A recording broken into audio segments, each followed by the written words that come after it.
There we go. All right. Hello, everyone. I'm Phalanges.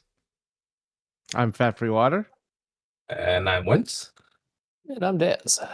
Welcome to Mousecast. Subscribe. We do this every week, Thursdays at 10:45 p.m. Eastern. Typically, DM me if you want to be a guest. Gentlemen, starting with Daz, what's on your desk right now? Yeah, so I have the Jaeger here, of course, because that's just too appropriate. And then mice I've been using are the as well, the CRJ KO1, even post review, which says something. And then I've got the Green Terra Pro, which is now public information. So pad wise, I have the Jade Fire from 10 to X. Not going to zoom in correctly, but yep. Very smooth pad. Interesting changes from the pre-production unit there. Do you want keyboard too? I can try to show it. Yeah. Unless it's boring. I just reviewed this. It's can I get this on screen? Yeah, M1 V5 TMR from Modkits, some custom keycaps, Jade Max switches I swapped to try and quiet it down. So I know the switches have some hate online, but I've been enjoying them. Okay. Yeah. How about Fat Free? So I have my Jaeger on top of a Matrova. I can show my V4. Cool. This is a custom Avalon that I designed myself. Oh, nice. Wow. It's themed after like one of my favorite characters, dressed in red and black. You gotta tell the keycaps and everything on it. Mm-hmm. The keycaps. What am I using? What am I using? The This is, GMK Burgundy? No, it's not. Oh. This is the Demon Sword Oh, bonus okay. kit. Yeah, that's what it is. And then on top of that, I have then white on black mods that I've yoinked off another kit. Mm-hmm. My keycaps are AliExpress, $25. I don't know what the brand is. So Yeah, My GMK keycaps keycaps are pretty pricey. that's know if so you- I've heard. Yeah. I like to compare them to like Artisan, like to mouse pads. Like the Gotcha. gold standard or the pricey kind. I have one like a Myers too, kind of. What about you, Windz? What's on your desk?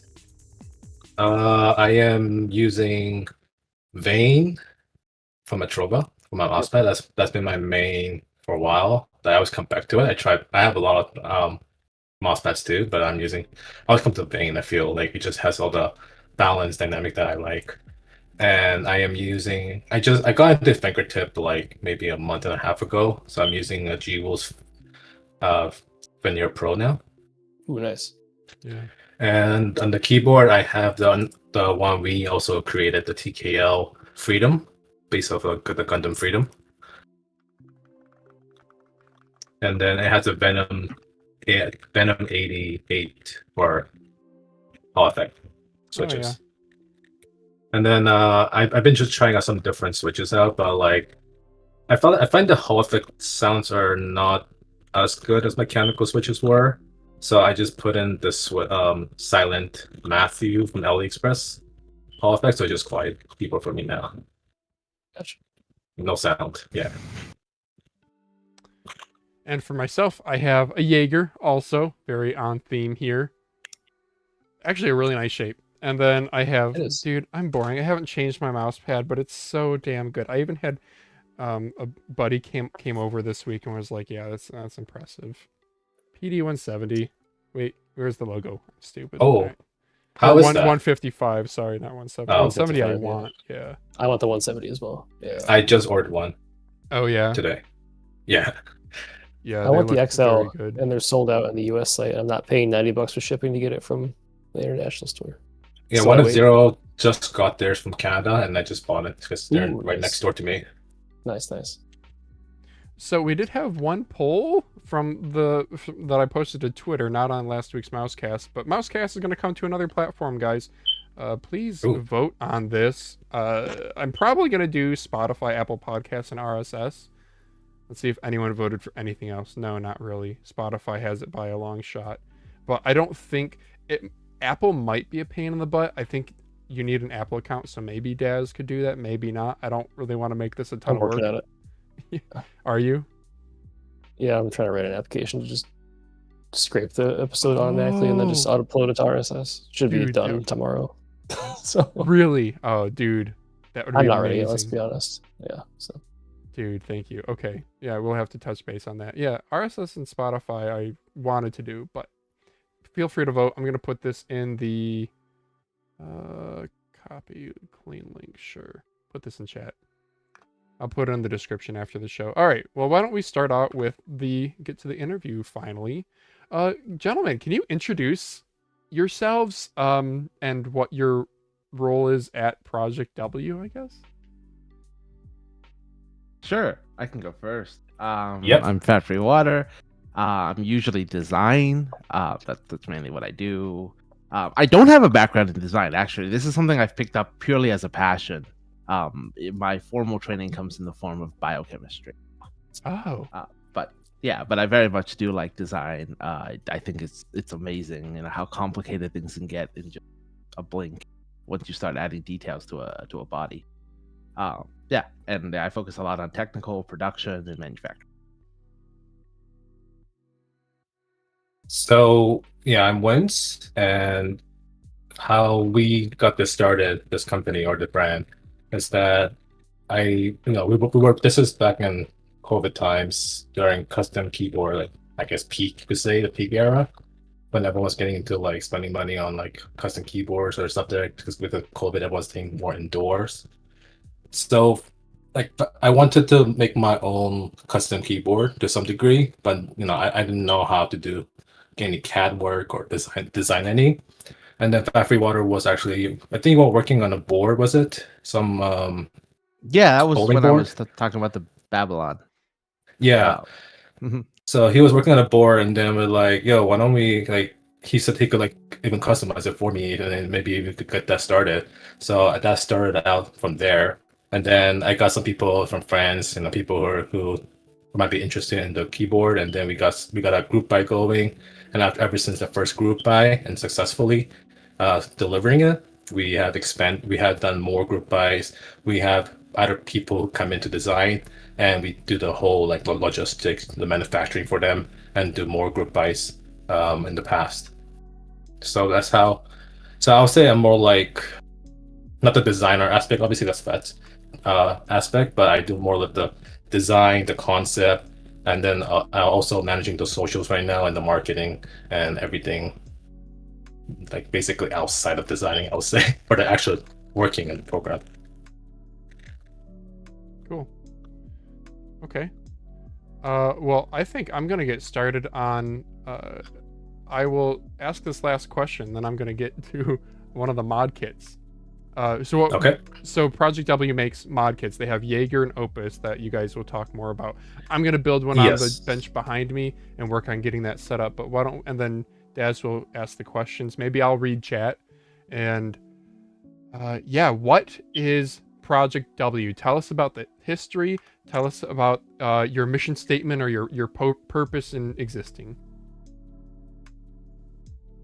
So it started off, like I said, with custom keyboards. So I feel like customization was an important thing for keyboards back then. When everybody had like pre-built only, and then like people want to customize their own switches, how they feel, looping your switch, filming your switch. They changed the sound a lot, how it feels, the different type of keyboard mounts feel the way the typing feels, the bouncing, and the sound. Sound was a really huge thing for keyboards. The heavier the keyboard or the more metal you use, the more sound it absorbs. So it changes the sound profile, so it doesn't sound like it's hollow or doesn't sound pingy. So when we transitioned to the mouse, I guess was it like 2 years ago, Fat? Would you say? Yeah, about Yeah. right. Yeah, when we started. Yeah, so we were thinking like, yes, so obviously there are mice is probably one of the harder ones to technically customize, because it's so restrictive in the way you can change a mice, besides maybe a switch here and there or the scroll wheels or stuff like that, some small stuff you could do to it. So we had an idea like, well, why don't we like customize the shape, so it'll be a mod kit using a pre-existing PCB, because we're not a software engineer or anything, so making our own PCB and firmware will be really a tough challenge, and it costs a lot too. So the easiest way was just use a mouse donor PCB and then make a shape that looks good, make it more, like improve it upon the original obviously, because we don't want to downgrade it. It's not worth it otherwise. So we want to bring the customization aspect in the keyboard that we learned to the mouse scene. Do I need to add that? I do really need to dive more into keyboards. That's an interesting origin story for sure. No problem. I've been such a I mean, surface there's level a lot with the keyboard scene that we didn't like in the beginning too. So especially around like 2019, keyboards were really, really popular, and they were popular to the point where you could flip them for profit, and we hated that. Okay. Yeah, we did not want people buying our stock and not using the keyboard, just looking to take the brand new kit, put it back on a Mac Market, and to make money off of it. Like that, it's just gonna ruin the hobby. So we really came into this scene with this goal of, okay, we're gonna make things available for people. It doesn't need to be constantly in stock, but when it is in stock, we don't want you rushing to buy it. We don't want you, splitting up your bills to buy it. We want to make things available, affordable, and then you can purchase it on your own terms. And that's something that we really want to carry forward, even though we're moving to a different product now. It still should be something that's relatively easy to get. Do you guys both use Hall Effect keyboards primarily? I know you probably came from a better, higher quality, more. Yeah, that's okay. I have come into the Hall Effect, so I haven't even experienced like a nice, awesome, like mechanical, pure keyboard. My keyboard's really special. Which one do you have? So the Avalon is designed specifically for my gaming needs. It has a F1 column on the left-hand side, so I don't need to reach over or like up on top of the keyboard to hit any F buttons. Yeah. It's just right there next to WASD for me. And that's something that I've wanted. I kind of saw that I wanted it, and I figured out if I'm going to want it, someone else will want it too. So we just built it. That's pretty cool. Yeah, for me, I didn't really find the Hall Effect. But I mean, I know Odin came about a couple years ago and made it change the whole scene. So at that time, we were still doing keyboards, but we didn't really prioritize that because we didn't see the need for it just yet. But until it became even more mainstream, then like for example, the keyboard we did, the Freedom TKL, that was that one does not support any Hall Effect keyboard PCB, but we made additional base, like the bottom cover, to support Venom HE from Geonworks, which is one of the pretty popular mod PCBs for Hall Effect. So we made it compatible with that, so people who had Freedom could just buy the bottom case made out of polycarbonate, and they could just swap the bottom only, and then they could use Venom HE. So right now, I'm using that one right now. It's a lot, I'm using the polycarbonate, so it's a lot lighter now, and it's see-through. So if you have RGBs, you can maybe some lights going through, kind of cool. But aside from that, yeah, I am using Hall Effect now. I don't really notice too much of a difference for what I do with it. I think it helps with the 80 spam a lot in like FPS or Overwatch. Yeah. But I play like I try Marvel Rivals, and I don't know if I notice a difference honestly, but I just do it just because it should be better. It's interesting, right? Like, because I'll have like two profiles, and sometimes I'll forget to switch to the rapid profile, and I'll barely even notice it in game. Sort of along the lines of what you were saying. Like, I can feel it if it's super like sensitive in like Fortnite, like strafing back and forth like crazy. But yeah, I think if you're some a good games player, you're good. Yeah, I think some games have that 80 stem more visible, like in Overwatch. I think it's very, very obvious. But in some games, there's like a slight lag between the left and right, then you don't really feel too much of a difference there. So coming back to what we're here for, Project W, you guys have sort of an affiliation with Matrova, I think. You want to talk about that a little bit? Yeah, so while we were doing the mouse kit, we went through a lot of prototype and revision. We were actually very close to releasing like Opus, the one you guys have without holes. But we'll talk about that later. But basically, we scrapped the idea because we want to put out a better product out there that's not really 3D printed looking and stuff. So while we were doing all this, while we were waiting for this, I got into the mouse scene a lot, mousepad scene. So I started, testing a bunch of different mouse pads, testing a lot of different mice. I'm not sure how much. I'm sure it's not as big as you guys, but you guys tried a lot of mice. But it's getting pretty overwhelming. All my desk is like crawling out of mice right now. So yeah, I tried a lot of mice, a lot of mouse pad. I have like a tower stack of mouse pads right now, really behind me. So and then one of the mouse pads I really enjoyed, especially for the cost and the customization, was Matrova. So when I found out about them, I tried out one of the pads. I really liked it. Tried a different one, liked it too. So we're trying a lot of them just as a customer. I had no intention to sell them or be a retailer for them, or we have no intention for that. But I think Matrova, when the tariffs happened with Trump and China, they had some issues with shipping to US.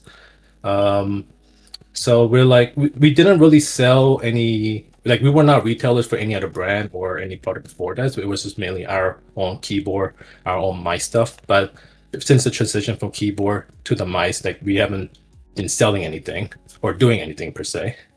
So I'm so I asked Fat if he's down to maybe help them out, ship it over to US and then ship them out. He was down with that.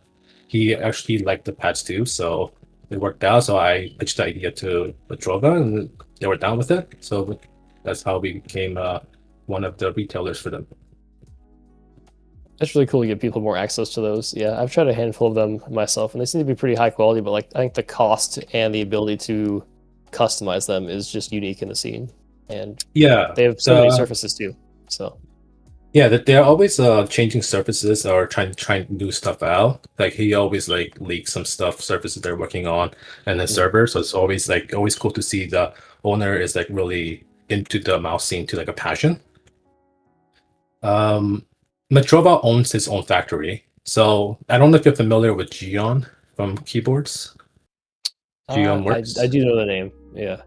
Yeah, so Gion also owns a factory that he actually uses for a business for something else. But as a passion project, he makes keyboards with his factory. So I kind of saw that, and then I saw that Matrova was doing the same idea for mouse pads.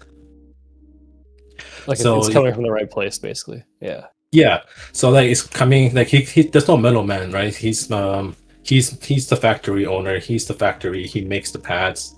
So you just get it directly from him. Yeah, it's interesting because I hear about some mice, you'll be oh, how does this company have a QC issue, or how does this company nail it? And it comes down to maybe being at the factory at the right time to make sure the units are in a good shape. So if you are the factory, you have so much more control over how that product comes out. So yeah. So I was a big fan of that as a customer. So I just reached out if he was interested in doing a partnership, but being a retailer for them. So what we're doing now at the moment is doing group buys, in the sense that we open a window of 2 weeks where people could order their own custom pad because you can't just pre-buy bulk and then sell them because it's customized, right? It's a bit hard. And then so what we have the customers order it ahead of time, and then we will ship them all over as a bulk along with a couple of other pads to keep in stock. So for example, this time we did with Breeze, last time we did with Vane. Yeah, for those of you that don't know, they're stocking a custom Matrova Breeze V1, which is a pad you can't really get anywhere right now. So run and pick that up. I did myself. Coming back to, I guess, Project W as at the high level, what does the W stand for? What's the name, the origin there? Yeah, that's honestly, I just tried to pitch some potential names of that early on. Something about because we work on a lot of different projects and customization, so we're thinking science project, different projects here and there. So I just chose something that sounded kind of fitting. We don't really have I don't actually have an origin behind the W. It could be it could be win or winning. Does it stand for Windz? Is the question. No, I don't originally. No, it wasn't like that. It wasn't like that. No. Yeah. There was another name that we went by, and that name had the word keyboard in it. And then as we were growing, we're expanding different products, it was okay, we're no longer just a keyboard company. And I never really saw that day happening. At first, this was kind of a for a fun thing. Now we would make some keyboards for fun. But now that it's growing, it's okay, I can't keep that keyboard moniker. So we decided to pull the trigger and just change it all together. And then I asked Windz for ideas what he wanted, and we came up with Project W. Yeah, it's a good move. And also a joke that battery water W. So I have a W. Here's a W. A lot of W. Yeah, W, right? Just give a different story every time someone asks and see what sticks. Yeah. So yeah, you guys have 2 mod kits you've done over time, like Opus and Jaeger. You want to sort of talk about how those came to be, what the differences are, some background there. So yeah, we in fact, you actually wanna go have over that? 3 mod kits. Is I'm just an actually the amateur. secret. Oh. Yeah, sorry, yeah, I the should, first can you one. guys, sorry, Pat, can I just give Mhm. 2 minutes? I'll be right back. Yeah. Can you just go over Okay. the mod kits though? Yeah. Thank Sure. No worries. So yeah, we actually have 3 mod kits. The first one we canned. We did not show anyone. I think we probably handed a few units off to friends, and then that's about it. Okay. It was the whole thing was a learning process. So with the first mod kit, which goes by the name of Villain, the whole thing was 3D printed, 1 shell altogether, like joined clickers, everything. Yeah. There's a whole bunch of issues doing it that way. The whole structure is just really, really weak. And then we didn't have the right constraints set up. Users would have to go in and clip like posts inside the mouse before they could build, because we had to hold certain things in place while printing. It was just rough. It was just a bad experience. We didn't like it compared to like what building a keyboard is, where it's very accessible, very friendly. We just thought that was a bad experience altogether. So we developed Opus. Opus takes a much more traditional mouse approach. It's still 3D printed, but there's nothing at least that you need to go in and clip. You just unscrew it, put the mouse together, and then put it back together. I think Opus represents everything that we've learned over the last maybe 2 or 3 years. We've bought a ton of different mice. I mean, if you've looked at the inside of the Opus, I don't know if you have one handy, but later when Flangy shows I have a donorless one, but I do have the shell here at the moment. Yeah, you see the ribbing inside, and that's inspired from the OP18K, where they've done the same thing on the V2, and we love that, right? We thought that was the coolest thing ever, so we kind of adapted that idea. There's a few other ideas that we've adapted from various mice that we've opened, like the Cyrox and the MCHOs and the ATK. But ultimately, it suffers the same problem as most mice on the market. If you've built it, it's not flat.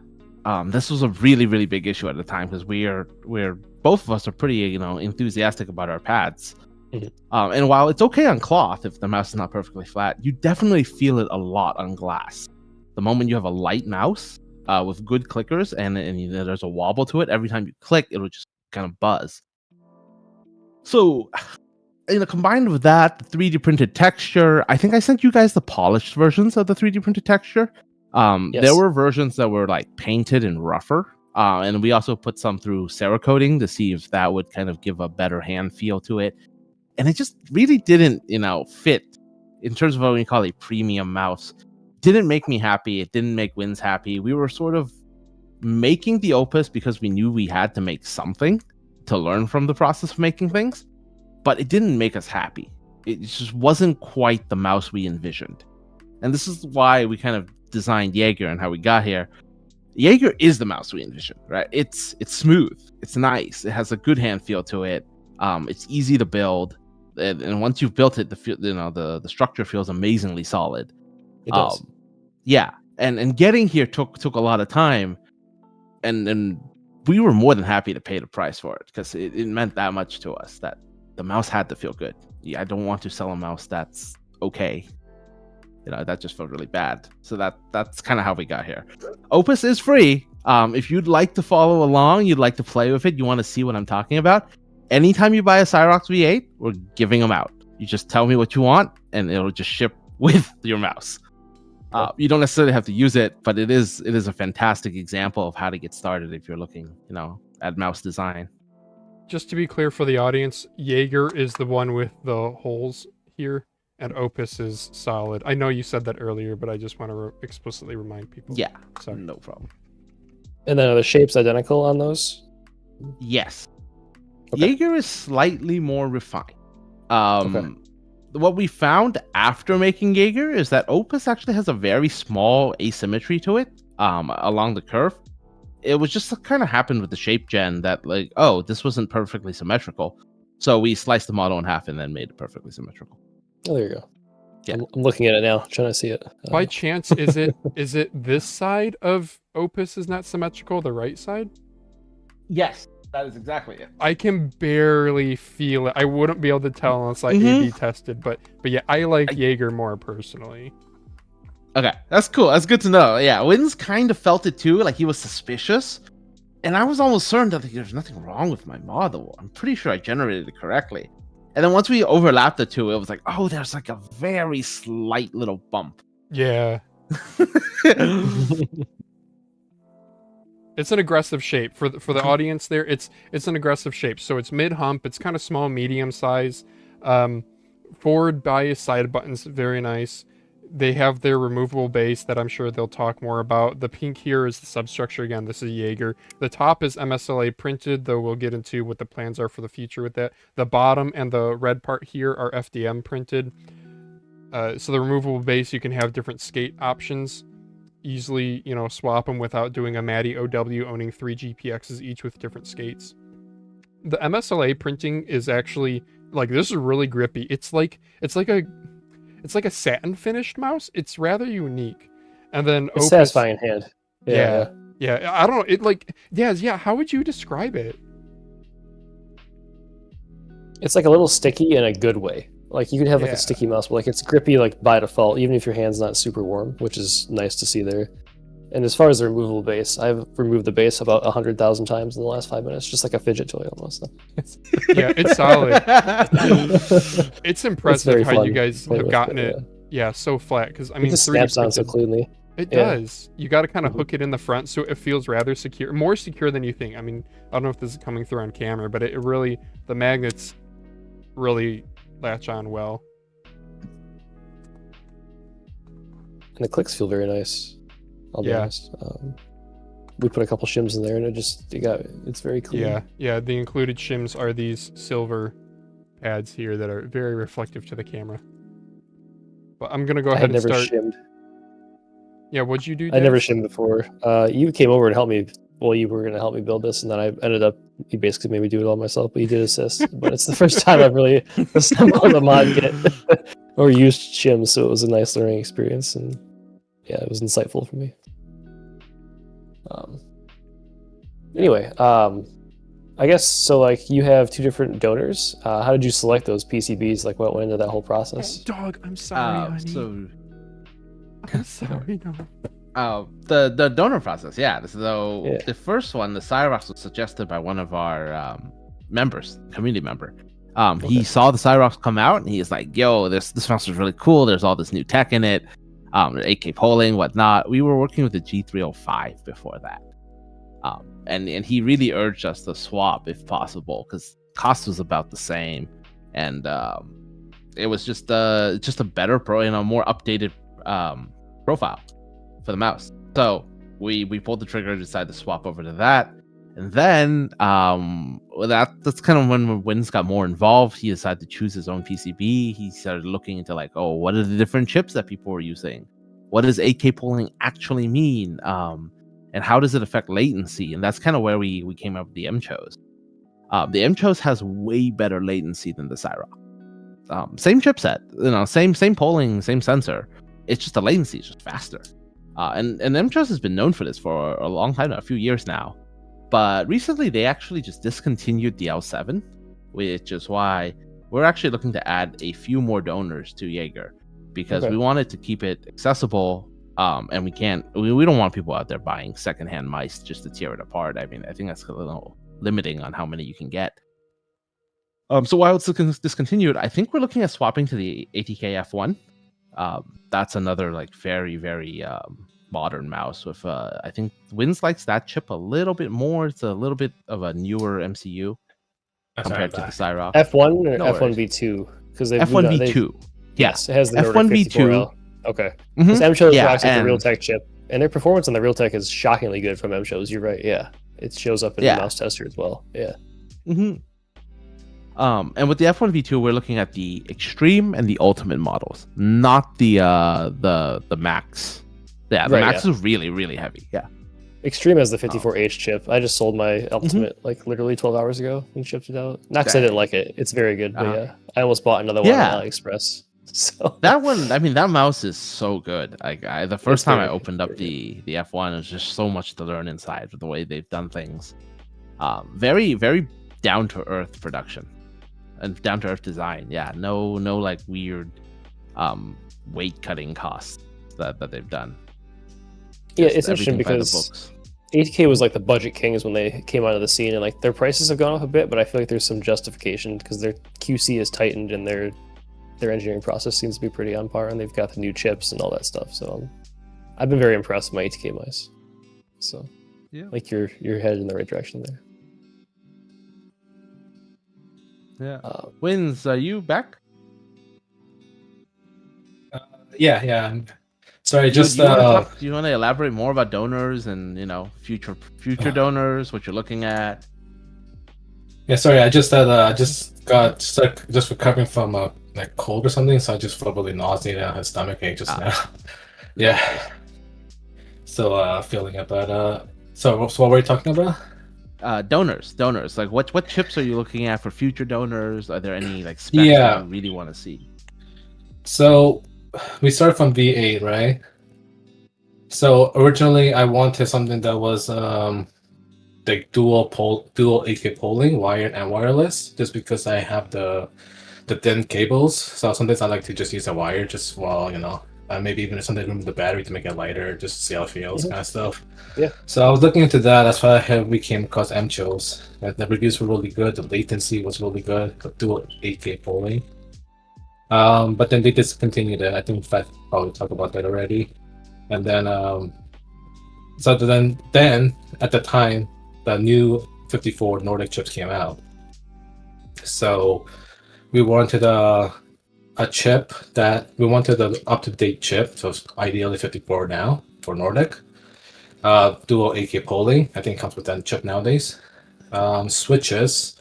Something that obviously sounds good or feels good is always important, but nowadays I think a lot of people like the SPDT switches for the faster clicks from like OP1. I see our Draco has one now, and Jewels has them now, but finding a donor that has that is affordable is really hard right now. And now with the SUPERSTRIKE coming out, obviously the haptic clicks, we want to see maybe in the future more mice that has them, hopefully cheaper too, because we don't want the donor to be super expensive and the mouse kit to be expensive. So we're trying to put price, affordability, pricing, and performance all in one. So now we are eyeing the F1 V2. So you're saying between the Ultimate and the Extreme, because the Extreme is pretty on the more expensive side there, right? Yeah, Extreme just has like a faster battery charging, I believe. 54H versus the L as well. And H versus L, and also I think the latency is faster because of that. I'm not sure, or is it the switch that's faster? Ultimate has the FE opticals, which I'm lukewarm on, and then I think the Extreme has the Kale opticals, which I'm a bigger fan of. But I'm like also looking Omron opticals stand for life. Yeah, luckily both the Ultimate and the Extreme PCBs are compatible. They're the same. Okay. So the basically the customer can choose if they want to spend more for performance or switch reasons, or they just want the Ultimate just for budget reasons or just good enough. Mm-hmm. So we're glad that there's choices for those too. So I guess what level of community feedback, if any, has gone into your product design and the choices you made as far as both of these mod kits? So coming from keyboards, we always value community feedback. Custom keyboards is a very community driven scene. You almost never develop a product without consulting the community almost every step of the way. We always show renders, we always show design elements, ask people like, what do you think of this, what do you think of that? So a couple of things that happened besides the PCB that a community member suggested. We had feedback about mouse wheels because we kept using different mouse wheels, and at some point someone mentioned a very old mod that was you could just put a silicone ring on it, like a jewelry ring. So we decided to look into that, and indeed you can definitely make a men's ring compatible with a mouse. And we thought this was a really, really cool idea. Mm-hmm. And he thought this was really funny at the time because it was a really old mod that nobody really did anymore, especially how accessible mouse rings were on like AliExpress and whatnot. But we did make it happen. So you can indeed put a men's size 10 8mm ring on Jaeger. It fits. You're talking to the right guy. That's like a Phalanges staple move there. Yeah. You wanna show them one? Show them yours. I don't have one with one right now, actually. Yeah, Oh, both the of mine pink just one? use the standard stock stock rings. Okay. Yeah. So you can see this is our stock ring. I don't know if the camera can pick that up, but this is the stock ring that we've just drawn up. The reason for the stock rings was because that, like, yeah, you can get custom rings, but there's only so many colors, and we wanted a little bit more control over color matching. So, like, if you had a purple mouse, if we wanted a nice shade of complementary purple, we figured we'd just need a mold, so we made one. Yeah. But other than that, what other community feedback have we taken? We have several very notable community members who really like mice and really are willing to give like an honest opinion behind closed doors about mice. So we've sent them a lot of mouse. So like the original idea behind Jaeger was actually to make it where the bottom was not there. It was an open kit. To give you a good idea of what we mean by that, like if you've opened like a PMM mouse kit before, where the PCB is screwed onto the top, and then there's just no bottom at all except for where you put the skates. That was kind of the original idea behind Jaeger. And once we handed that off, we realized that it was a really, really bad idea. People kept deforming certain parts of it, like not enough to crack or damage the kit, but just even if a small like 1mm deformation feels weird in your hand, you just squeeze it and it's like, oh, that bent. So we realized, no, okay, we need a bottom of some kind. And that's kind of how this V2 came about. He kept going back and forth with me, and I was very confused at first because he was able to deform, and both Windz and I thought it was a very solid build already. And turns out just like we just weren't putting enough pressure on it. It was just we needed to really stress test it under like high stakes situations where people are squeezing. And then we could definitely feel it. It started bending. We gotta fix that. Yeah, it's interesting. There's small like things on mice where some people will be like, oh, it doesn't really matter, but like some people it matters in their head if it's like perfectly well built, or even if you can't like add that pressure in game. There's a lot of angst in YouTube comments. I can tell you about that. If I'm allowed to make a call out real quick, just so everyone knows, we are still taking community feedback on Jaeger. If you want to give us feedback, please fill out the interest check form. We do take feedback very seriously. Not just beyond the colorways. The colorways are great. We all know everyone wants the colorways, but even just design elements, if you have something to say, we would love to consider it. And we are definitely, of the feedback that we've seen so far, we know that PCBs are very important. This is probably one of the most important details that people have told us about, which is why we're working hard to add more donors to the mouse, as many as we can possibly do. Because it's important, because we've seen that like people have asked for it. Yeah, that's the right place to come from. That's great to hear. So I guess looking forward a little bit, are there, I guess, a multifaceted question. Are there any other shapes you have in mind for the future, or any other product areas you think you might expand into on Project W? So shapes is a fun one. Windz, do you want to tell them about Parfum? It's Windz here. Yeah. So do it. So Parfum was something that I got inspired from trying out different mice, especially the Pathfinder. So I was playing with Pathfinder a lot, if you're familiar with that, the modular mouse. I was playing with it, and I was just for jokes, like didn't play with any sides or the hump. So just like the core kit. And I was like, this is actually not that bad. So then I put some width to make it more comfortable, but then like the no hump still allowed like more freedom in the palm, allowed me to grasp more aggressively. It felt really nice. It's like fingertip, but still claw though. Like it's still supported by the palm, but it had the hump didn't have the intrusive palm like the aspect. So the idea behind Parvo was something to mimic something like that. So it's a smaller mice. I think it's like 90 something millimeters. Let me send you a picture of it actually. Give me a sec. So It was idea behind that, and also I like that aspect of the OP1, how it's narrow in the front. Yes. So I know that's a really popular mice. So I try to combine the two together. So we got like a short, small mice. Sorry, let me just grab that real fast for you. The picture of it. Yeah, that front narrowness is what makes the OP1 great for me. Yeah. So that's what that's the idea we had behind that. So for that I had. Okay, here's a picture of it. Yeah. Okay. So 37 millimeters. That mouse could be an amazing shape. Anyway, go ahead. Yeah, so you could use as fingertip. You could use I use it as an aggressive palm even, or aggressive claw. But fingertipping it actually is not that bad too, because it has the narrowness of OP1 and the hump doesn't get in your way. It's shorter than OP1. So that was the idea behind this. I just gave Fat Free Water some measurements I wanted, like the width-wise, hump-wise, the direction of the hump. So we tried out different. He mocked me up a couple of different drafts, and I printed them out and tried them out until we came across this one. Right now, obviously, it's not in production, or it's just at this early proto stage, so the shape can still change. We have the files available for people to print, available on our Discord. The STL and the step files for all three models we have planned. If you want, and we are definitely taking feedback for Parvum and the bigger one Magnum. Jaeger or Opus is too far into production now to change the shape greatly. There could still be some feedback changes to like quality wise and stuff like that, but in terms of shape, that's probably locked in. So, but going forward, after we finish the Parvum and the Magnum being the big one, we are trying to look into other fun shapes, maybe some niche shapes, some fingertip shapes, some Argo.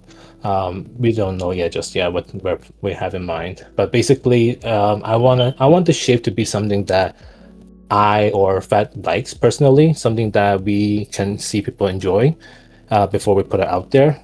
Because we have like the idea of the philosophy behind our stuff is that we want to put out products that we truly believe in, something that we're passionate about, something we actually could use, something we actually would want to use or main or keep on rotation. So we want to do a lot of tweaks on the shapes and make sure the shape is usable, great for my hand, great for fast hand. Try it, and then we would like to pass it on to the friends and family and some reviewers to try it out to get some feedback before we actually move into production. This shape is very intriguing to me. As someone who used to love the HTS Ace, which was 113 millimeters long, a little bit more of a mid hump. This is very intriguing, I'll be honest. But it sounds like you're living more of the mice life these days. That's the if you have a 3D printer, you could print it out and test it out yourself. And give us feedback. Have one of those, but I would love to give feedback if possible. Yeah. Okay. Phalanges, do you still have a 3D printer, or did you sell yours? I do have one. I haven't used it in years. Okay. When you pulled up there that tweet, actually that is the first iteration of our magnetic base. So cool. That crossbar, when you squeeze the mouse hard enough, it will most definitely bend. Oh yeah. I can tell you that, yeah. How's it going over there, Phalanges, on the build? It's good. I'm just shimming the clicks. I think I have left mouse or right mouse where I want it to be, but left mouse, I think I have a little bit more work to do. Cool.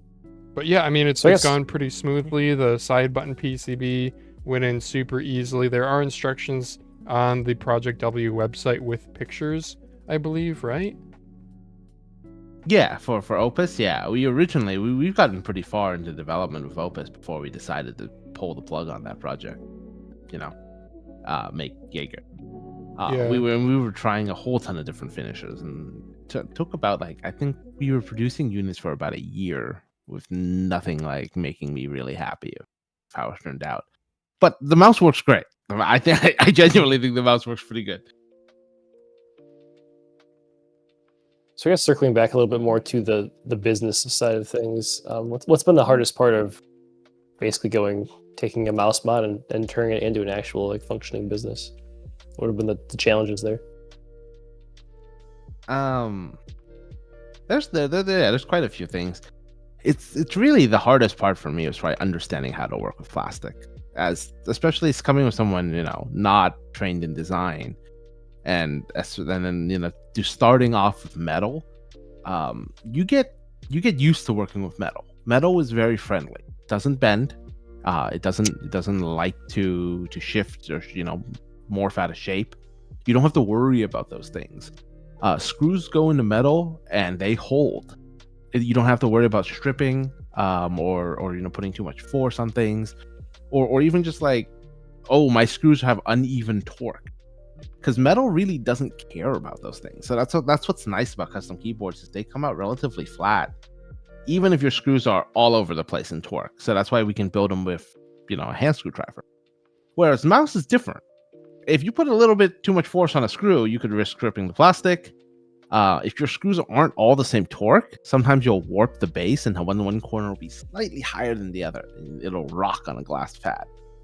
And then even when your structure is good, there's a matter of production, which is you have to go through molding process, and molding is not easy. There's a lot of very necessary simulations that you have to perform to get a mouse ready for molding. So we've largely avoided that so far because we're 3D printing, which poses its own challenges, but it is significantly easier than calculating flow for a molten plastic, especially like an ABS shot. But that's something that we're looking to move forward to. That's something that we've shot a bunch of parts now. So the mouse wheel is ABS. I believe the side buttons will eventually be ABS as well, and those should be very simple to do. But now we're tackling the big thing, which is that top shell and the clickers. We want all of that to be ABS as well. Yeah. So far, yeah, the pain points of the business is just really understanding that you only get one shot to make your first impression. So as a business, you have to be willing to just sacrifice and just, yes, you're paying to learn. Before you pay to sell the product, you're paying to learn. It's an R&D cost. And the more you're willing to do it, the better your product will be, and it's just a better first impression. That is very true. What about like logistics sides of, I guess, like shipping things out or just anything else on that side? Like what's been fun? That's What's our been benefit from working with keyboards, is that we figured all that stuff out. We actually have really robust shipping channels, and it's something that we found over the years that we can really rely on. Even with politics changes, tariff changes, whatnot, our shipping service have proved that they're actually really robust, and we're actually really thrilled with it. Doesn't seem like we have a whole lot of issues moving things in or out or sourcing materials. Yeah, even with magnets and batteries, like I know they're more sensitive, but we've still been able to move them in and develop mod kits. So thankful for our keyboard days where we figured all that out. We established all our shipping routes and companies and who we're working with. It's certainly helping a lot. Yeah, that's great. That's the last area you want to have problems with. So that's good to hear that. I guess if you're picking out like 5-10 years, you're still working on Project W, like what's your like dream goal? Like we've made it, Project W is a success. Like what does that look like to you? Ideally, I think if we have a stable line of mice and keyboards that people can reliably buy, that would be like the dream for sure. Right now, I know we have a lot of shapes planned, but it's been hard because without a concrete production method and design that we like, we don't want to produce a bunch of shapes and have them all be built around like a subpar design philosophy. Mm-hmm. We think Jaeger is it. We really do think Jaeger is a solid mouse that we can then rely on, and then from there on, developing other shapes would be amazing. The next one on the block is always going to be Parvo. Windz likes it. Windz has been waiting for it for a long time now. He's had one prototype that's very functional, but ideally we'd move it over to something that is definitely a smoother prototype, a resin prototype, to start. And then we can move on to other shapes. I've drawn ergo mice before.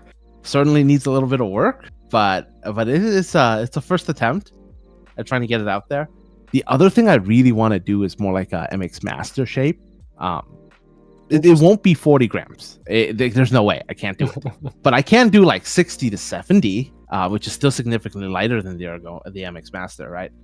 But getting that shape down has been a little bit interesting. I'm not quite sure how to model it right off the bat.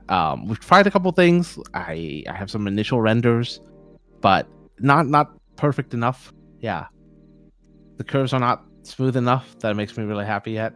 Modeling organic shapes like mice is definitely one of my weaker points. Yeah. Organic shapes is hard. Yeah. What do you think an ergo that you make would weigh roughly? It's a category of mice that are typically on the heavier side. I think 45 to 50 is probably a nice sweet spot. Quite reasonable. Yeah. Yeah. The ergos, the challenge is again finding a donor. We can't use any of these donors because the ergo front height is so high. Yes. At least typically, yeah. So we would definitely need an ergo donor to do an ergo mouse. You can also look at a lot of mice these days are using a skeleton or keel structure where the main mouse 1 and mouse 2 and scroll wheel are on a separate PCB. Yes, yeah, like the GPX type design. Yeah, I mean, a lot of ergo mice will have asymmetrical button height, which then becomes challenging. I mean, maybe you can just make the button designs, like the height different, and the PCB is just lower, but then you need a wheel that's tall enough. Yeah, there's probably one out there. It's just a matter of disassembling enough mice, I guess. Yes, exactly. Yeah. But I think that's a future challenge. That would definitely be a very important challenge to take on eventually. But once we have time for it, do it properly. So jumping into some more like personal sort of fun questions. What games do you play? What are you playing right now? What have you played the most in your gaming career? I guess you could call it. I am a strange gamer. At least I've been told this often enough. I tend to aggravate toward a single game, and then play it to the point where like I know everything about the game, and then I try to learn all the glitches, the mechanics, like all the extra stuff. So I could say like for the last 10 years I've been playing Destiny 2 until Arc Raiders came out. I did maybe a little bit of Helldivers in between there, but Destiny 2 is definitely like one of my passionate games. But love the community. I love the design of Destiny. Don't really like where it is right now, but I mean, all things come to an end, and I think Destiny 2 is coming to an end. How many hours do you have in Destiny 2? I think almost 12K. A lot, yeah. A lot. I feel like I played it a lot, and I have 600 hours, which just pales in comparison. Okay, I figured I would ask you. If you want, you can pull up my raid report if you want. Would you like to see the raid report? Because it is. I'm proud of my raid report. Okay, regardless. No, of I get that. I understand that. Yeah. No, I remember playing the Destiny 1 beta on like Xbox. I went out and got an Xbox One while I was interning, and like just to play that beta, and it was so much fun. And mixing like the shooter and like the MMO sort of genre was like it's a beautiful marriage. A game you could just jump into and just waste endless time and feel like you're always making some progress. I wish it was in a better spot, I'll be honest. It was a game I could always come back to when it was in its peak, and it was always fun every time. Right. Maybe not the PvP as much as it went on, but definitely the PvE. What are you playing as we speak? Or like it's Arc Raiders, right now Arc Raiders? Just a lot I haven't tried that yet. YouTube has I like the fact that Arc Raiders has what we call peaceful or PvE or unclavies. It's interesting. The players, they can fight, they're choosing not to, and they're choosing to be very like generous and sharing loot, and it's weird that players are doing that. I think it's really, really funny. That's I didn't honestly know about that. That's hilarious. Yeah, it's not something that you typically expect in an extraction. But it is an interesting sight to see, and it makes for a very good time. Flanders and I have been crab champions pilled as of late, but I'm looking for another game to move to that's easy to pick up and easy to drop off, just due to the kids' schedule. Marathon, I've heard good things about. Is that out like today or tomorrow? Maybe I might. It's out. Yeah, it's out. It's out today. Okay. Yeah. Marathon is the only thing of Marathon they'll say is that you prepared to be putting a lot of time into it in the beginning. Like once you've gotten past that initial curve, the game is very fun. But getting past the initial curve is hard. all the items, the UI is not the greatest. All the items kind of look the same until you start reading what they actually are, and then you start learning, and then you'll differentiate. And then on top of that, picking a good class is key. I played through the Server Slam on Triage, and I thought it was awful. And then a lot of my friends were like, "No, you're just playing the wrong class, man. If you want to go crazy, you want to be, the tip of the spear and attacking other teams, you have to play other characters. And once you start trying other kits, you find what works for you, then it becomes a very good." Interesting. Yeah, I definitely want to. Is it like $40? Like, it's probably worth my time Yeah, to it's give it a $40. shot. Okay, that's great. Yeah. Yeah. Have you played any MMOs in your past? Anything like random, Did like a little auto bit battle, of like Hearthstone? Diablo. Okay, Diablo. This is gonna date me. I used to play a little game called Ragnarok Online before I ran into Destiny 2. And I was crazy about Ragnarok Online as well. It's a very old MMO from like 2000s. Okay. Yeah, and we were very heavy on private servers. We had a lot of fun, like manipulating private server elements of the game and redesigning things that didn't work until they did. That's really cool, actually. So that came out in 2002. Gotcha. Okay. Yeah. It came out in 2002. The screenshots do date it a little bit. Sorry, I'm not sharing my screen right now. But, yeah. Oh, yeah. The screenshots are very outdated for a game of modern standard. Very pixely, definitely. Are you back at your PC, Phalanges? Yeah. Ragnarok Online. Yeah. Can you pull it up? This is gonna be a throwback. Yeah, it's to the point. Yeah. Hell yeah. Wait, do they have a Wikipedia? Oh yes, most certainly. Oh, it was a Korean game. Okay. That was a staggered worldwide launch. Okay. Yep. Released in South Korea in August 2022. There 2002. was a sequel. Yeah, the An sequel never really took off. The sequel Okay. is different. Yeah, different enough. There's supposed to be a third coming out soon, which actually is way more similar to the original. So that's exciting. We'll see how that goes. What are you expanding into in games, Phalanges? You still playing? We gonna play Crab Champs a bunch, or are we looking for a new game? We're looking for a new game, dude. I don't know. This is, man, there's like a little bit of, do I really want to learn a new game? But then old games I've already played before. I was thinking for you and me, maybe a Borderlands might be fun.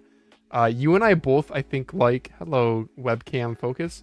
You and I both like the, by the way, I saw that Windz dropped off. Is he doing okay? I'm not sure. He did not send me a message, but I can reach out and see. Okay, don't try to get him back. Mhm. If he's feeling sick, Like I he- nearly said Sounds something like he wasn't earlier. feeling very good. Yeah, I He's feel having a rough bad. time right now. Yeah. So I was thinking, Daz, you and I might really like Borderlands. The weapons are like very numbery, like numbers formula heavy. So the looting aspect becomes really fun, even if you're just like a child, you're just having a blast because everything seems so different. But then when you really understand it, and you understand, oh, this has a Jacob's barrel, oh, this has a Hyperion grip, then you actually know how those are influencing the damage number formulas and all this stuff. So it's really, really fun in that sense.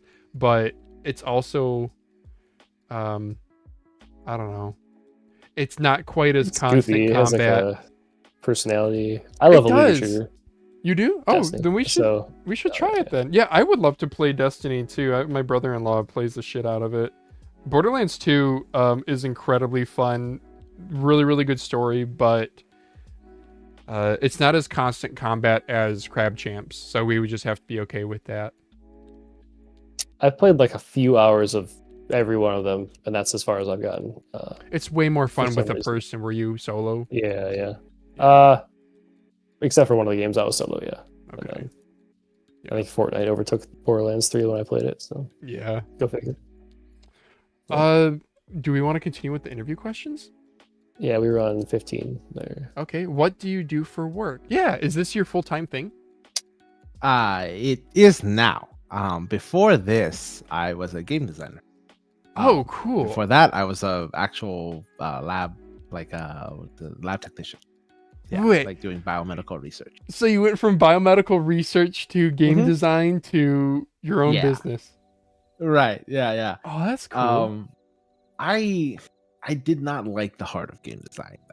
I was really excited to be a part of it, and then once you're actually in it, as like any sort of part of management, it becomes a business. It becomes a business. You have to talk about your game in terms of dollars and like how much profit you pull in, and that it really changes how you look at game. So, so I did not want to do that. Yeah. They talk about, I mean, have you felt that way with the mouse and keyboard stuff too? I think mouse and keyboard is still very much like a passion. There's enough of a margin for profit there that I don't have to stress about it, which is awesome. Especially with keyboards. Yeah, keyboards. So our margins for keyboards were fairly low. We were shooting for around like 25%. And that was totally fine in terms of sustaining. Do we know what Windz does? I don't know if you want to talk about it. I do not know what Windz does. Let's actually. guess. What does he seem like he does? He's doing like marketing stuff for Project W, right? I think he's like in business development. Mm-hmm. There we go. I know he is very good at the gym. That's the main thing I know about Windz is that outside of mouse and keyboards, yes, he is very proficient at lifting. And he can definitely tell you like how you need to go about lifting to get progress and results that you're looking for. See, that's very interesting to me. I wish you was here to talk about it. Yeah. You know, sorry, I'm an aside. The SUPERSTRIKE, okay, it would be really dumb to do a SUPERSTRIKE as a donor mouse because it's really expensive, but also Logitech, we don't know how long do you think they're going to have a monopoly on this. Monopoly's not the right word. Be the only ones with the hit system. Like, what if making a mod kit for that actually could be lucrative? Because that's like the one thing lacking, right? Everyone's like, oh my gosh, hits is amazing, but it's a GPX. Right, yeah. We're going to try fitting the SUPERSTRIKE for fun. Even if it's unreasonable and even if the demand's not there, I kind of want to just see if I can do it. Yeah. I would love a less complicated PCB with that kind of haptic feedback system built in there. The Logitech's GPX has always been a more complicated mouse, even back to the first iteration of the GPX, the Superlight. It's always had a split PCB design where your scroll wheel and your clicks are on a separate PCB above the main PCB, which houses the sensor. And they're doing that because, I understand it gives you a lot more room to then elevate the mouse so you can get a higher hump because the GPX is a big mouse. But that said, all of that combined, it just makes it very complicated for something like a mod kit, where then you have to add all those extra screw points to now hold two PCBs instead of one. I would love if we could just have the haptic system and then the main PCB with the clicks on the main PCB. I don't know when we're gonna see a more budget version of this. If I'm betting on it, I think ATK is probably one of the faster companies of iterating their own mice right now. They're just pumping out models really quick. I don't know if Cyrox or Mchoser will be that interested in pushing for an adaptation right away. Can I spell translucent? Am I stupid? Okay. So I'm doing your interest check. Is your no worries. Here? Yeah. Wait. Do you know what Daz and I do for work? Could you guess? I believe Daz said he was software. I don't know what you do. Okay. You're right. Yes, software development manager now. Yeah, less coding, more management. You tell me if it's better. Daz every day is like, why am I? What is this? Okay. What else? Say what you do. Oh, do you want to guess what I do? What do I look like? I have no idea. I don't even know where to begin. I look like I live stream mouse content every week. I'm a mechanical engineer. Yeah. Oh, okay. Yeah, I haven't worked in injection molding, but I did work in high pressure die casting. I'm going to be talking to high Got school it. students Uh-huh. about this tomorrow because I talk about like careers in engineering and manufacturing. And yeah, like Yes, you I'll said, be back in one the second. people don't really realize. Oh my gosh, can I dork out here for a moment? People don't realize how complicated mold flow simulations can be. I haven't done any myself, but just when you have something like metal or plastic, anything phase changing from liquid back to solid, how it cools, like temperatures, geometry, wall thickness, ribs, the thickness of ribs, all these different things, as they cool down, it warps. Think like a potato chip. If you ever taken like, I don't know, take your hot pan after you cook something on the stove and pour running water on it. Don't do this, by the way. You'll hear like, you'll hear sound, and that's because the like metal structure is warping as it's cooling, and that's why you don't want to do it. But yeah, mold flow is really a complicated field of study. 3D printing is something that's hitting this industry harder more than ever now because you can get geometry within a mold that you couldn't before.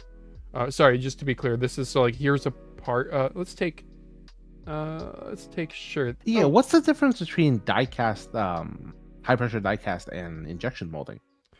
again, I'm not an expert here, but die casting is going to be metals, right? And they have to be really high Oh, got it. pressure. Yeah. Okay. So high pressure die casting. Can we just look at like in injection molding machine? Oh my gosh, can we dork out here for a moment? These things are so cool. Are So we gonna you look at have the action box? do we have what action? What's that? Yeah, if you look at Action Box 3, it's like a little portable What? hand, or not handheld, but like Oh, tabletop. action injection. box. Yeah, Action Box. Yeah, I've wanted one of these for so long. They look so fun. It's an at-home injection molding machine. Yeah, exactly. It's like a tabletop version of a very expensive No. machine. That is so cool. Oh, dude, I want one. Oh my gosh, you're actually thinking about, well, I don't know. How much of a pain in the ass is working with China? Well, it's not so much pain, but like just to learn. Like sometimes you got to do things yourself and see what comes out, right? That's And a the good best part is philosophy. that you don't need to use a steel mold these days. You could take your MSLA printer and just rigid 4K a mold, and it'll Really? work fine. Yeah, it's like the coolest thing is that you can just do a very budget mold. I'm not 'Cause going to that's- do this for that's the- retail wise, of course. I mean, I don't know. So silicone, if anyone's ever done like silicone molding, you can do this at home. You can literally just buy silicone and then you can make the molds out of, you can friggin' use foam that you cut out with a carving knife. But like this is probably 3D printed here, and then this is a silicone mold. But silicone, it's the same idea. You pour something in liquid and then out pops your solid part after it solidifies. With injection molding, you have, Yeah. can I go back to a picture here? Yeah, this is like an injection molding operation. Yeah, so you have a fixed platen and a movable platen. You have a screw or pellets with like different, this is also how they get different colors, is they blend different pellet colors and they go into a heated screw. The screw rotates and pushes the material through, the liquid material. It melts as it pushes through the heater bands, and it goes into a cavity and fills up that cavity. And then there are cooling channels not shown here that will send cooling water through it. So after the shot is done, it sends cooling water, the part solidifies, and then your movable platen moves back, and there will be ejector pins that pop your part out. I know I always like showing kids injection molding spoons. I think, let's see if I can find the picture that I show kids. Yeah, this is like a injection molding shot of spoons. Yeah, so here's what the mold looks like. So you have what's called a runner system. So the shot will be, if you've ever done like those hobbyist plane or car put together things and everything's banded together, that's through the runner system. Again, the runner is just a path for the liquid to flow. And obviously they're doing a crap ton here in one shot because they have to make it cheap. You could do a mouse in multiple shots too. We got the Stormbreaker die casting shots. I don't know if I'm going to be able to find opponents. Stormbreaker breaker die casting shots. They're single cavity, which is a bit slower, but yeah, I don't think we're going to be able to find it. In their reviewer kit, they showed the die cast shots that are really cool. Yeah, see here you can see the runner system still attached. And then if we go back to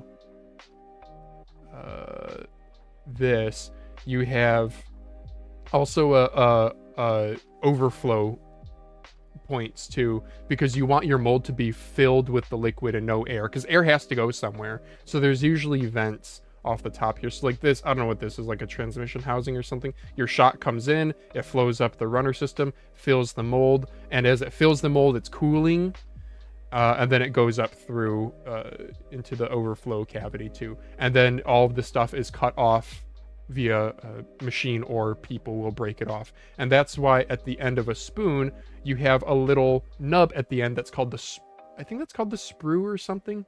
And that's where it's connected to the runner system. So speaking of silicone molding, you brought it up. We're actually developing molds to do that, because I ran into a buddy from Destiny actually, who started up silicone molding, and he makes D&D mice. And he was like, "Yeah, if you can prep me some tools to help me do the mouse, I'm down to give it a shot." So what we've actually done is made the inverse. So you'd be putting the mouse shell into our little TPU cavity, and then you'd pour silicone on top, and that would form one side of the mold. Then you would flip it, cut in your keys, and then pour the other side, and then you would have a 2-part mold that then you can take the positive out of. It's actually a really neat design with how accessible TPU is now. We can make a flexible mold where we don't have to worry so much about tolerances.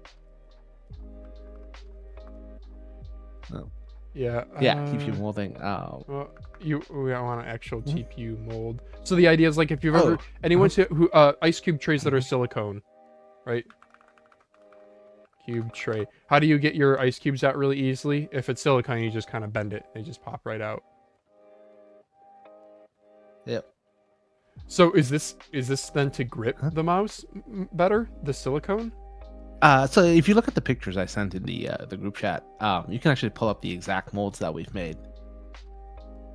Oh, sweet. There's a handful of cool pictures in this chat that I sent. By the way, scroll wheel. There's some shape dimension stuff you might want to pull up. Yeah. Okay. Yeah. So for that, we would just put the entire mouse in, and it would kind of cradle it and allow you to then pour the first silicone pass. And it's flexible so that it'll just kind of mold to the shape of the mouse. We don't have to worry about tolerances and gaps and whatnot. It's a little bit smaller than the mouse.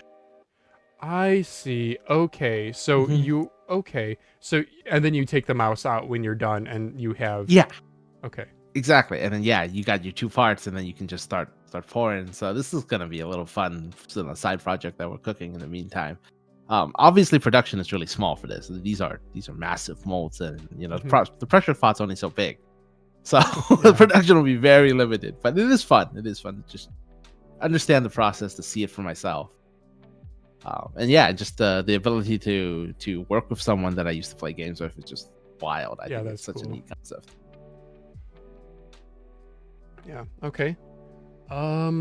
Is there anything else important that we have not discussed yet? Not really. I mean, I would love to hear like how you guys like the 2 mod kits. How, now that you have both of them built, like how does Opus compare to Jaeger in your eyes? Is it really as big of a difference as we think, or is it not that big of a deal? I don't think. I think for most people who just buy one, there's not going to be much of a difference. But as a person who I'm looking at both the bases here, and I can actually see, the shape difference. Yeah, Jaeger is. It's gonna get to a point in time where you guys are successful in selling stuff, and maybe you have to sunset certain products. And if Opus is sunsetted in favor of Jaeger, I personally would have no issue with that. I think Jaeger, between the removable base, I'm getting the MSLA resin shell and the shape, the more aggressive right side. I actually really do like Jaeger. Opus is good, but Jaeger's just on another, better in every way. If you have a glass pad, I mean, if you put Opus and Jaeger on the same glass pad, you can definitely feel that. Oh yeah, there's no. Whoa. Yeah. So that was the big problem, and this is when we realized that, turns out torque is really important on mice. Yeah, you can't just screw in a mouse randomly. Yeah, my and Opus we had to solve that. Has a little bit of. Oops. It's okay. It fell on carpet. My Opus has a little bit of diagonal teeter totter Yeah. My Jaeger, Yeah. solid. I'm on just my hard desk right now. Also, the skates are like insanely fast on a hard surface. Sure. Yeah. I guess from my perspective, yeah, the surface of the Jaeger is very nice. I really like how the clicks feel very like spannable and crisp with a few shims in there. Yeah. The Just shape for our is really feedback, comfortable. Yeah, how would you describe the shape? Daz, you want to start with that? For me, it's nice because I actually get a little bit of like support this show, like on my like fingers here, like because it's tall in the front, right? So like it's a mid hump, but it doesn't like taper off in the front at all. And it's interesting how it like comes to like it tapers in from the back, like there's the flare, and then it comes in a little bit further up the mouse, like where my fingers rest, which is very comfortable. And it doesn't really flare out at all in the front. Like it stays pretty flat toward the front, which is like something I like in mice. Like the Maya very much did not do that. The Maya had the weird, like really would taper back out to the front, and some people really didn't like that. It could be very uncomfortable, but this is just very streamlined at the front. I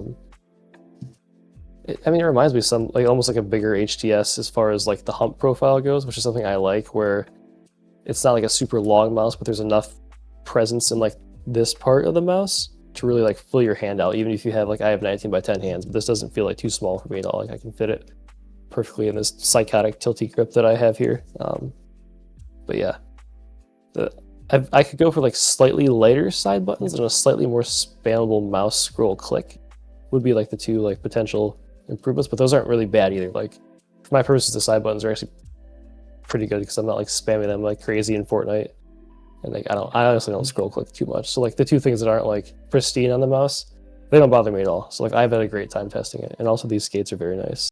We were talking about earlier, like the dot skates that come with the mouse are very quick. There's like no drag back and forth on your pad when you're changing directions. They're very fast. They're like pushing probably faster than these like Westlab orange dots that I've been raving about as of late. So I think. Do you have multiple of the like magnetic bases that you include with the Modkits? Because I think So having two yeah, by this is would be awesome. this is it. I mean, so yeah, we are of two minds here. This is actually a really good point for feedback too. If we include more bases, then it's going to increase the cost. I don't Right. know. I don't know if that's better or worse to bake them in. Because yes, it's an increase in cost, but if we're increasing the base count, then the production cost goes down overall. Which, Right. which is like a double-edged sword. So we don't know. Windz really wants to make that two, and he's been very adamant about it. We've talked about it back and forth for a few days, but he really wants to see base count go up to two by default, not one. I would love that as well. Or even if it was like add a couple bucks to the costs and people can choose to have it, but like at least make it an option there. Yeah, most definitely going to be an option, and Yeah. of course we're gonna, they're going to be an add-on, so you can order 5, 6, 7 bases if you want. But I don't know if I want to increase the cost of the base kit just to add That extra makes sense. bases. Yeah. But yeah, I think with the way we operate, usually if Windz really wants two, it's gonna be two.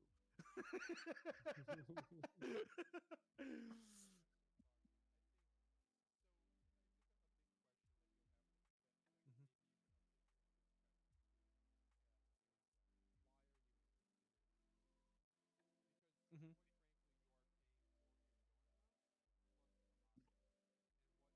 Yeah.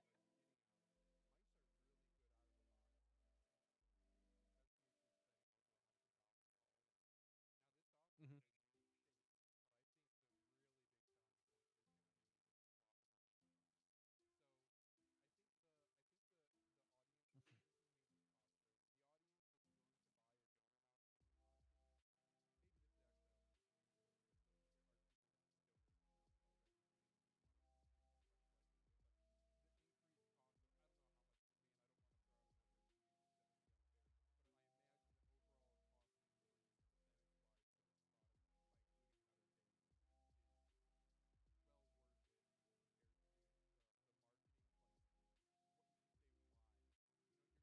Yeah.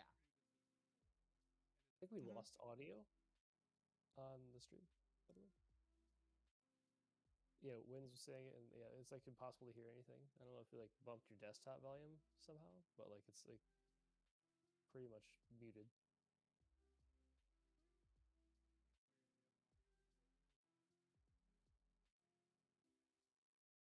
It just happened.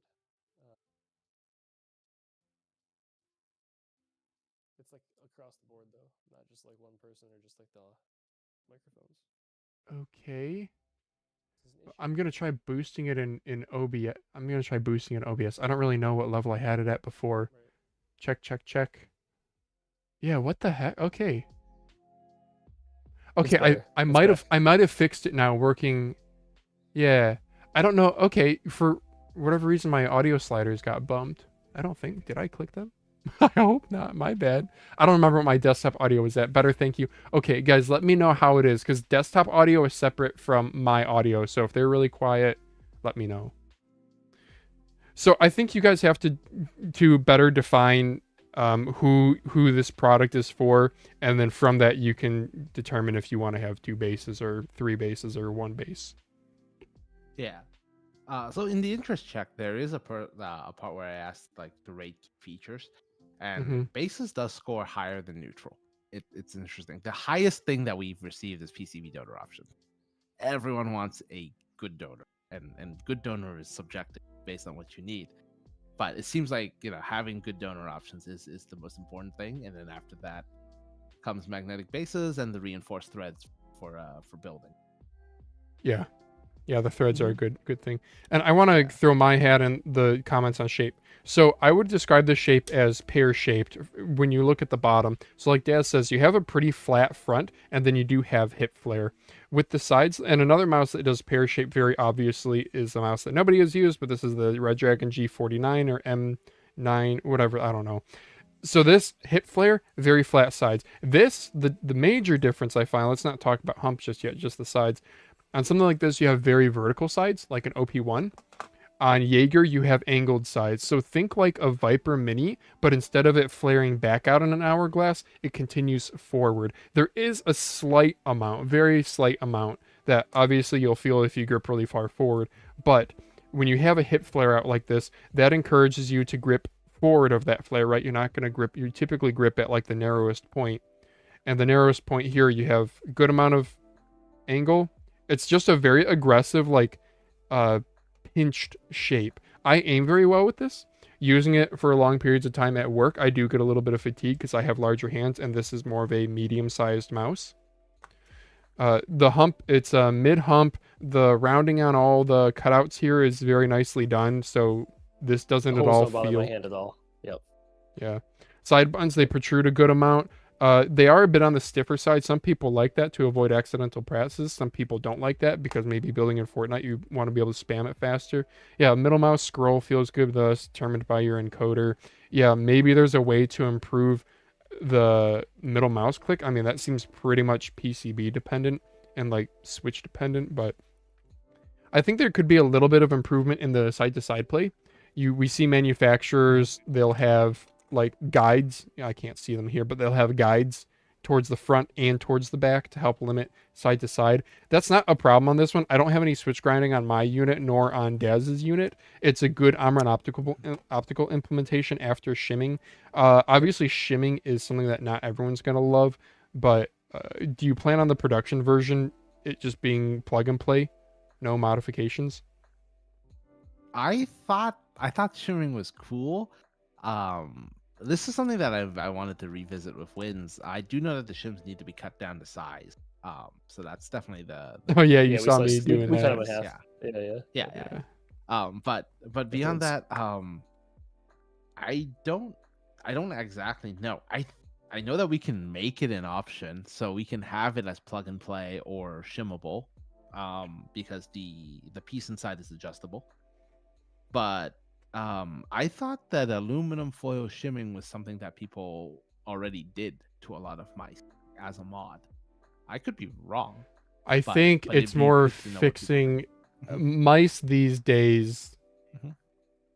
Mice are so good these days. No, people look at just how the manufacturer stock implementation is, and they'll rate that. The only modification you'll Got it. see will be hot swappable sockets. So Ponage Sim Pro 3 the friggin' name is a mouthful, but these guys are doing a customizable mouse, if you will. They have customizable front piece and back hump, so back hump height can be adjusted. The grooves and the buttons can be adjusted, and then they are doing hot swappable switches that are both 3-pin and 5-pin optical, which is just crazy. I didn't think that could be a thing. They must be licensing the Asus patent for this. I thought a several mouse had that now. I think the Pathfinder has that as well because Windz was talking about it. I don't think Pathfinder has hot swappable switches, but it does exist. Sorry, not hot swappable, but I think you had to desolder. Yeah, maybe this is something for you to conduct with your interest check. From my perspective, and especially Daz's perspective, people just look for the stock implementation. Okay. I don't. Maybe there's people who want to tinker with this a little bit more, but personally, I think tinkering should happen without having to open up the mouse. Your removable magnetic base, perfect level of tinkering that's accessible to everyone, and they can't really mess it up. Kind of like Pathfinder. But opening something up and adjusting, shims that are 0.05 millimeters thick, it's a little over the top. Okay.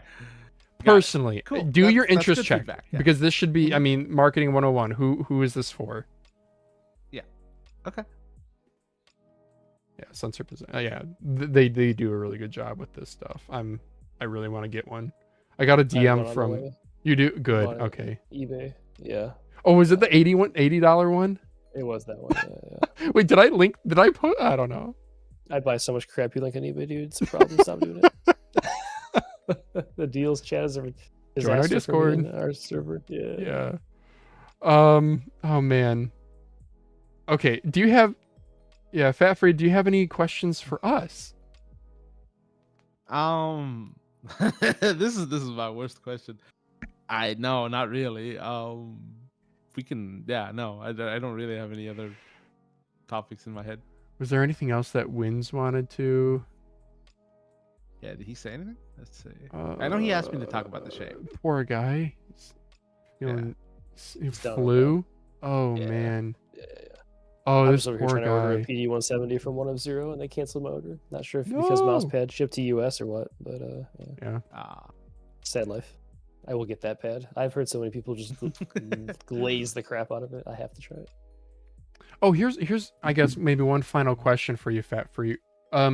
Being a distributor for like Matrova or something versus making your own thing, where would you like your business to be focused percentage wise on those two halves? I think more than anything, we really like our own products. Okay.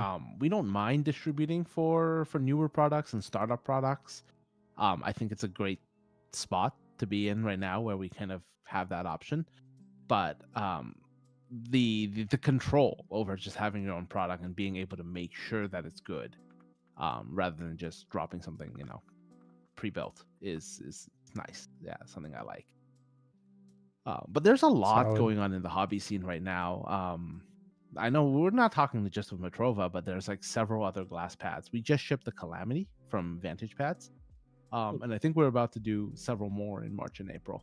That just they're hobby designers. They really understand glass pads, and they're doing a really good job at bringing novelty to the market. And I think that's really cool. I mean, it's very much in line with what we're doing with Jaeger.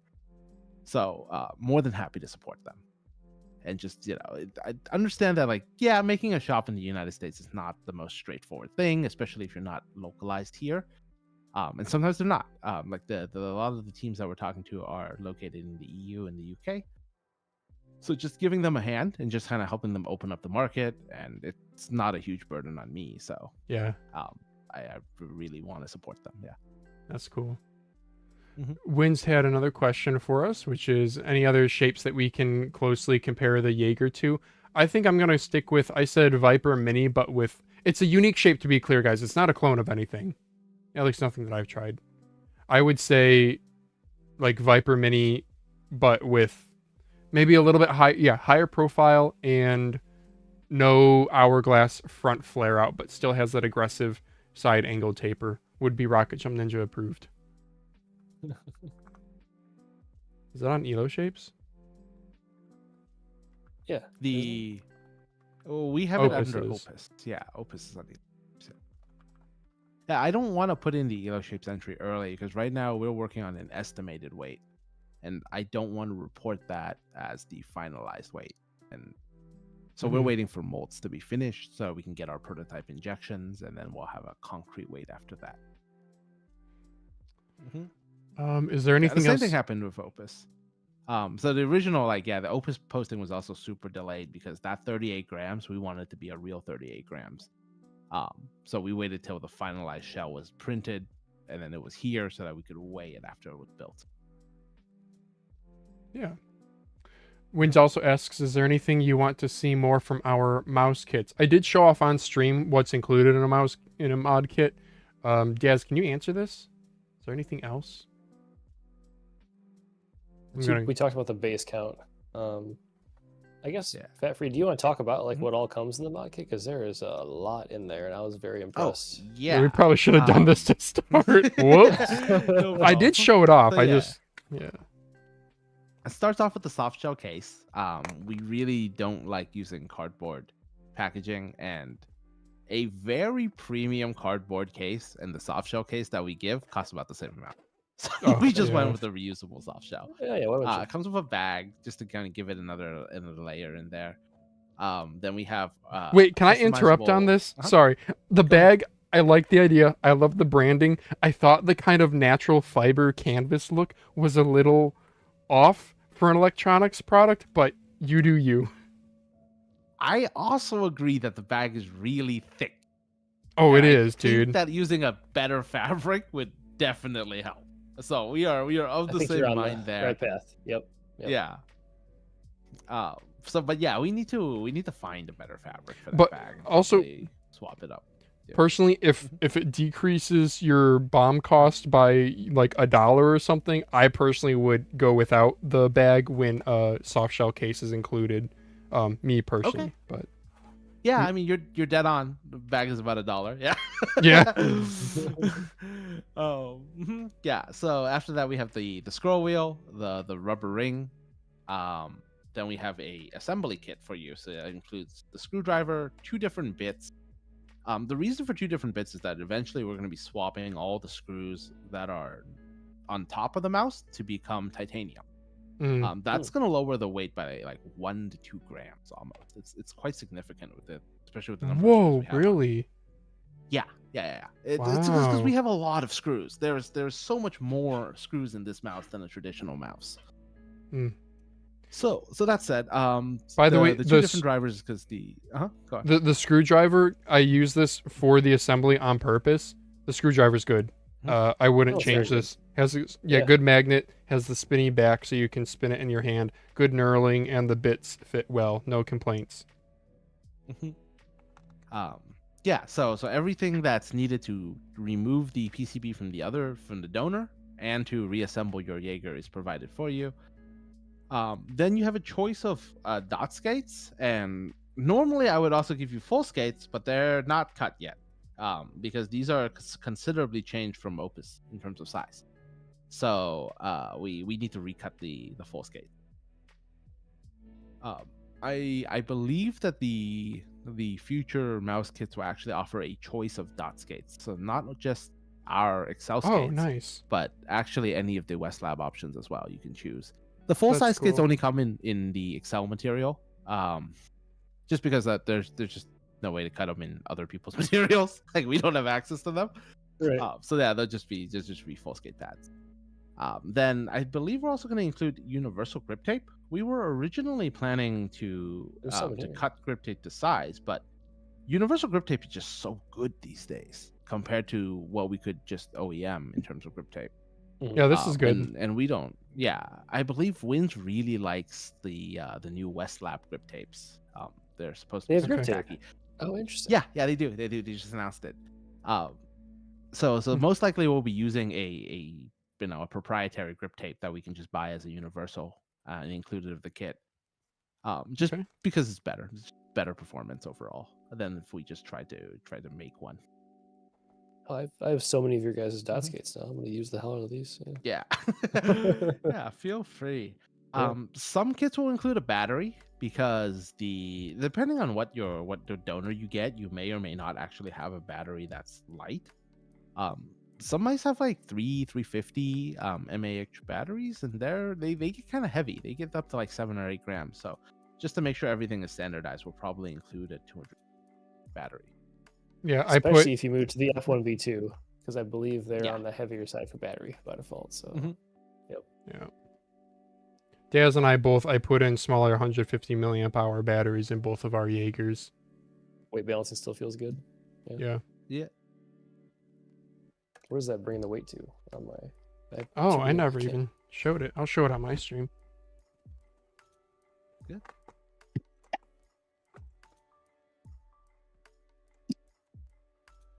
$43.8. Or on this magnetic scale, so- 27.58 because the magnets are throwing it off. Yeah. Flip it What's upside down. happening? Yeah. I know, dude. Yeah. Can I pick this up? Weight hack 43.09 for me. Yeah. Cool. So yeah, we're targeting about 40 overall Okay. for the final weight. That would be like amazing if we could hit 40. Cool. With It's the screw within changes, reach. you're getting there. Yeah, with the screw yeah. changes, the plastic getting lighter because there'll be ABS instead of a resin. Hmm. Yeah, it's very possible. I just really fingers crossed because 4 grams is not a lot, and if anything goes wrong, it's like, oh, well, there goes the weight. Yeah, I definitely will say if the difference between 40 and 42 grams in hand, not a big difference if it means a better built product. Like Yeah. this feels good for a 3D printed mouse. I've used other 3D printed mice. Yeah, if it's like, you know, a few grams heavier than an F1 Extreme or whatever, you know, there's going to be a few people who are like, I don't get it. But if it just feels like crap, but it does hit that weight, then everyone who buys it is like, yeah, it feels like crap. It's not worth it. Yeah, exactly. Yeah. Cool. You guys have a nice little wax seal. I love this. I think it's unnecessary, but it's cool as hell. Especially since you're the one you're the one doing it, right? Yeah, I'm the one doing it.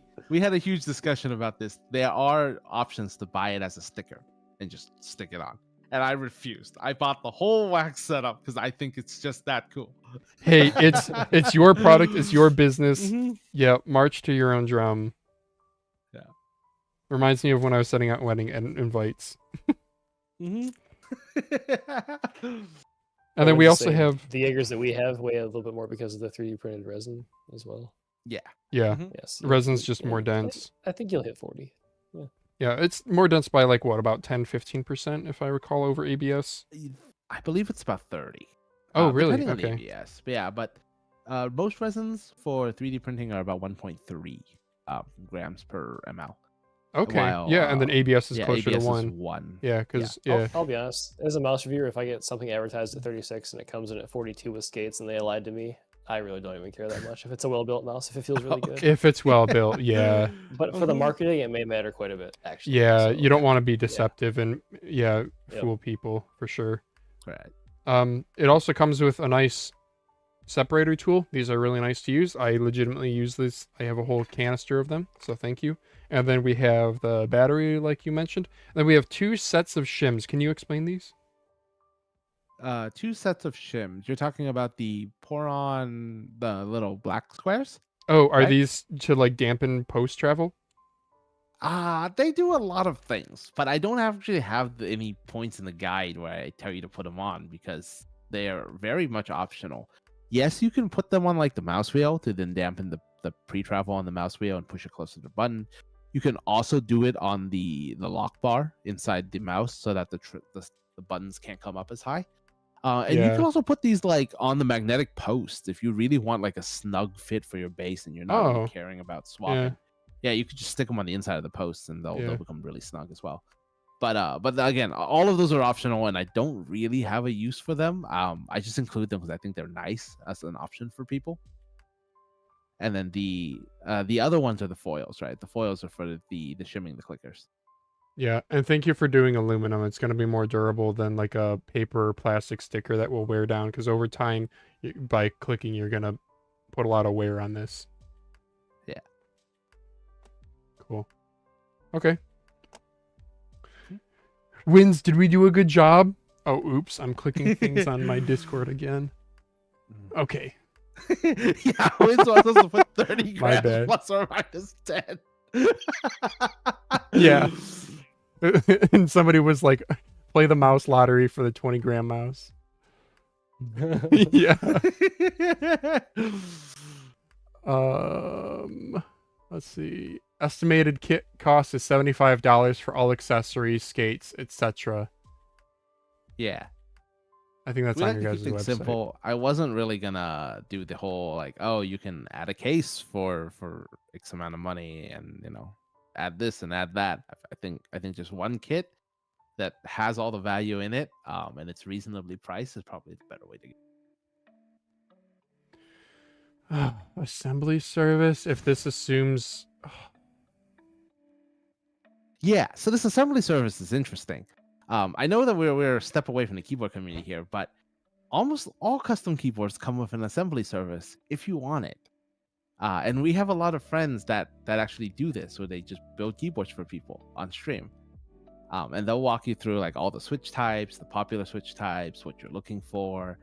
So I was just curious if people would prefer this in the in a custom mouse setting, that somebody would ask you like, hey, do you want to desolder the encoder? Because we have the tools for it. I mean, people desolder keyboard Yeah. switches all the time. So now I'm curious if there'd be any interest at all. I'm a little bit concerned about the time. Would you be paying streamers? Yeah, this would go straight to the streamer. It's people that we've worked with before in the keyboard world, and they still build a lot of custom keyboards today. Yeah. Okay. So like me personally, I mean, I would build it myself, but I'm trying to think. I do know people who do buy mod kits and don't really want to tinker with it that much. They just really want to try an innovative product. And I don't know how much I don't know how much they would pay. I would just think lower is better, but then I don't know, man. If I'm a keyboard streamer, would I do it for $15? If somebody really puts together, because the back and forth messaging and then all the component, like imagine they select different components for every single thing, and now you're looking at like 2+ hours of work. I don't know, maybe streamers would do it. I don't know. You would know better than me, Fat Free. I mean, I know that most keyboards, I mean, you're putting all the switches onto the keyboard and then doing the soldering job. It takes about like 3 hours. And the assembly service is not terribly expensive because it's part of the stream. Like, it is content at the end of the day. Yeah, so, true. So yeah, like usually it's about like 30 to 50 to build a keyboard. Okay. So I'm hoping with a mouse it's smaller. Like maybe they would do, I don't know. This is a a two-sided question. I want the data so that I can actually ask some of our friends and be like, would you be willing to do it for this cost? Like, is this an option, or maybe too low, too time consuming, whatnot? I'm gonna vote 20, but yeah. I think okay. I think the challenge will be that mice are like just a couple shims makes a pretty significant click feel difference. But yeah, I do think, I didn't know about this working with streamers. I think that's phenomenal. I think that's really cool from a customer side to be able to watch your product being made and even being in live chat giving feedback. That's really cool. I think that's a value add that people would pay for. Kind of a white glove service, if you will. Yeah, I think that's cool. And then there's a lot of talk about different mouse wheel encoders, which ones last longer, which ones feel better for spinning, whether you like the step or you want more of a smooth spin. So that's really, I think, where the value add is. Switches, I mean, there's not that many choices for optical as far as I understand. I know if we had a mechanical PCB, then you could argue that maybe you like blue shell pink dot more than your TTC golds or whatever. But with optical, it's like you have Omrons and you have Kale. That's about it. Okay, well, I finished the interest check. Y'all should go check this out on their website if you think you're interested, or you just want to provide feedback, even if you're not going to buy one. That's totally fine. I mean, this is to be clear on Mousecast, there is no kind of like brand affiliation between Project W or Mousecast. We're just here talking about a really cool project and nerding out about mice. I think Windz is back. Oh no, Windz is back from the grave. I'm just bad. Sorry guys for all this. Oh my gosh, I don't know what happened. I'm so sorry, dude. Unlucky. The timing was so awful. Yeah, I was like fine all day till now. I was watching to stream, and obviously thank you for reading the comments and stuff, and Fat for filling in the void. That was really well. That was really good.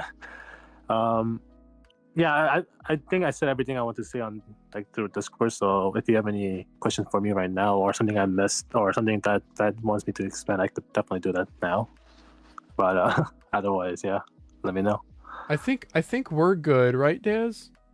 Yeah. Yeah. I think we've been going on for a while. So, where can people find you guys and message you guys? Our Discord's really good. I'd say our Discord is probably the most open community that we have. Yeah, we are very active in Discord, and I'm managing our X or social or Twitter now, which you could find from our Discord server too. That'll be probably our best way to reach us. Cool.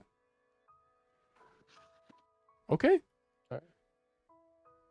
Well then, thank you guys so much for your time and for coming on and sending out the mod kits. It's been, I think Daz, you and me, this is our first proper mod kit, right? Yeah, what I'll say, right, as I've been using this mouse for the entire Mousecast episode, and it hasn't bothered me once, which is a seal of approval for a mouse for me. If I'm using it in hand and there's nothing that's jumping out to me as bad, that's a strong sign off, especially for a mod kit. So I am impressed. Yeah. Awesome. You just got a Zen too, right? From PMM. I did. Yeah. Phalanges did. Yeah, I did. Well, I bought Boardzy's. Yeah. Okay. Yeah, if you just have any more feedback later from what you noticed from using our mice, you just let us know, because as Fat Free said, feedback is very, very crucial for us, and it is very important, and it does shape the mice going forward. Coding, dude, the coding he uses, I don't know if it's a Cerakote. I know it's some service that people have published. Really good. Really S-tier coding. Super grip, right? Yeah, I would pay. Yeah, the super grip. I would pay a solid chunk of money for the coding versus no coding.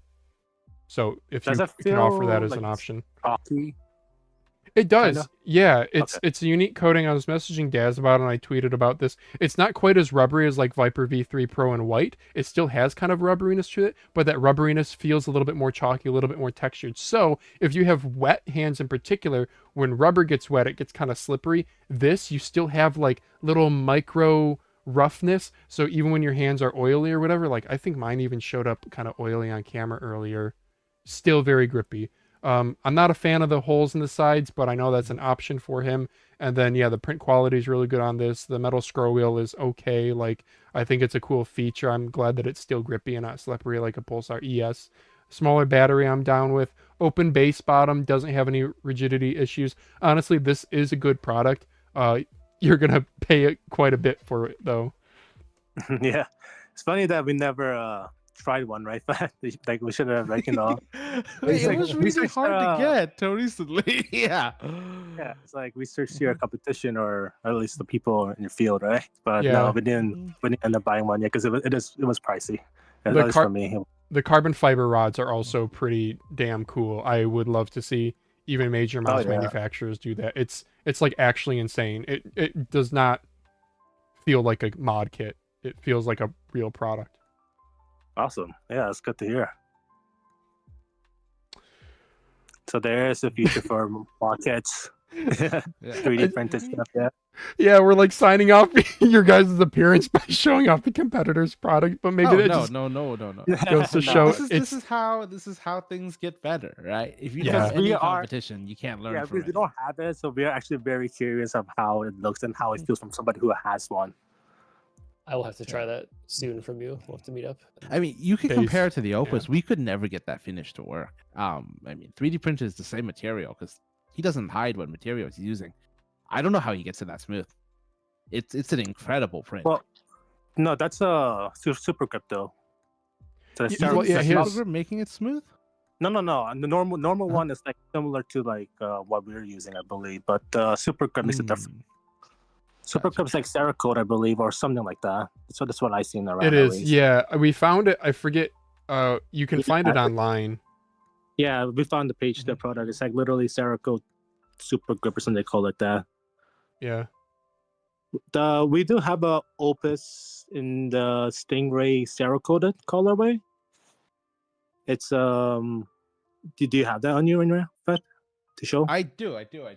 Yeah. So we it's did right here. Cerakote on Opus, with that's 3D printed right there. So it is Mhm. chalky, but it is Yeah. not grippy. It feels like a bit like it's like slimy kind of way, oily. Yeah. I don't know. Yeah. Yeah, no, this definitely feels a little bit like slightly rubberized and slightly chalky. Like you can see the texture. I don't know, the texturing that how it looks on camera is how it feels. I don't know. Oh, that's awesome though. Yeah. Definitely an option if somebody wants some more grip with the Cerakote.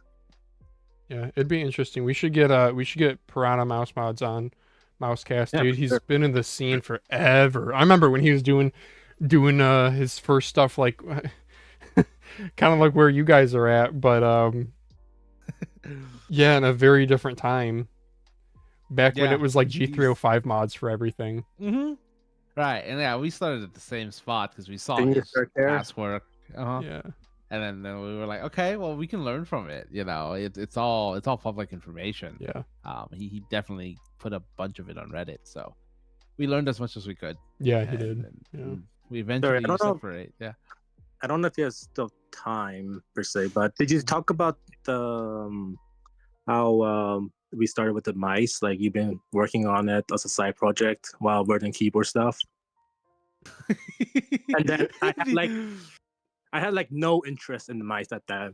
Like he was just only showing all these mice. I'm like, okay, that's kind of cool and cool. I was just using one mice the whole time, right? I had like Viper, Ultimate, and like I think I tried one of the final mouse, Poseidon or something, Starlight. And then I'm like, okay, but I didn't understand mice, like shapes. Like, why do you need different mice? Why are you making mice? I didn't understand that till he sent me a mod kit, and then that just opened the Pandora's box for me. Down the rabbit hole I go. Yeah. Question from chat, Windz, now that you're here. What do you do for work, living Oh, outside yeah. of the Project W, or is it all Project W? No, not Project W. Right now I'm in the health field. So Aw. yeah, so so health field basically. So I don't know. That's a good enough answer. There you go. Oh yeah. The background is like science, medical stuff like that. So Cool. science, yeah. Science. Okay.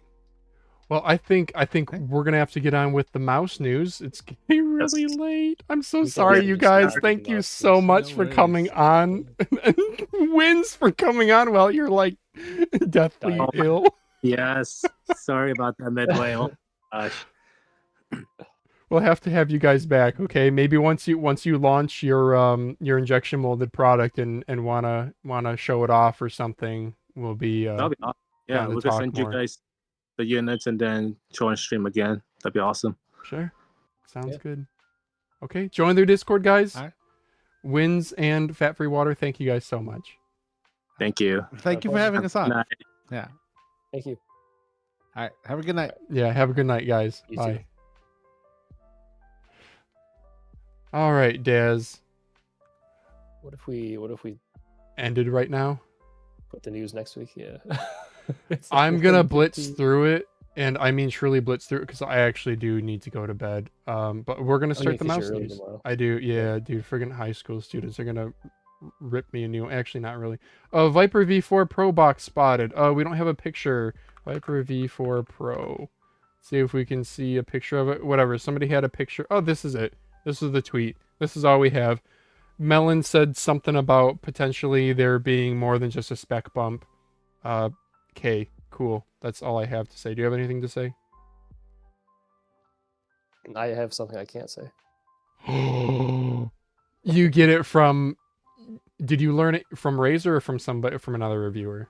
Another reviewer. Okay. Is it exciting? Or is it just like, yeah. Okay, 16K hertz polling confirmed.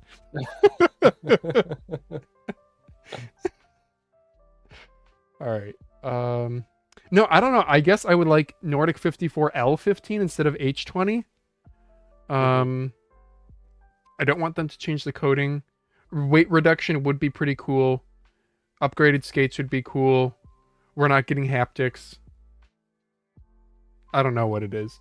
More colorways. I don't know. I'm boring. More colorways? They have so many already. Not the base V3, ones, though, but the V4. Yeah, I did get Yeah. green. I got Boardzy's Green Death Adder V4. What an amazing product.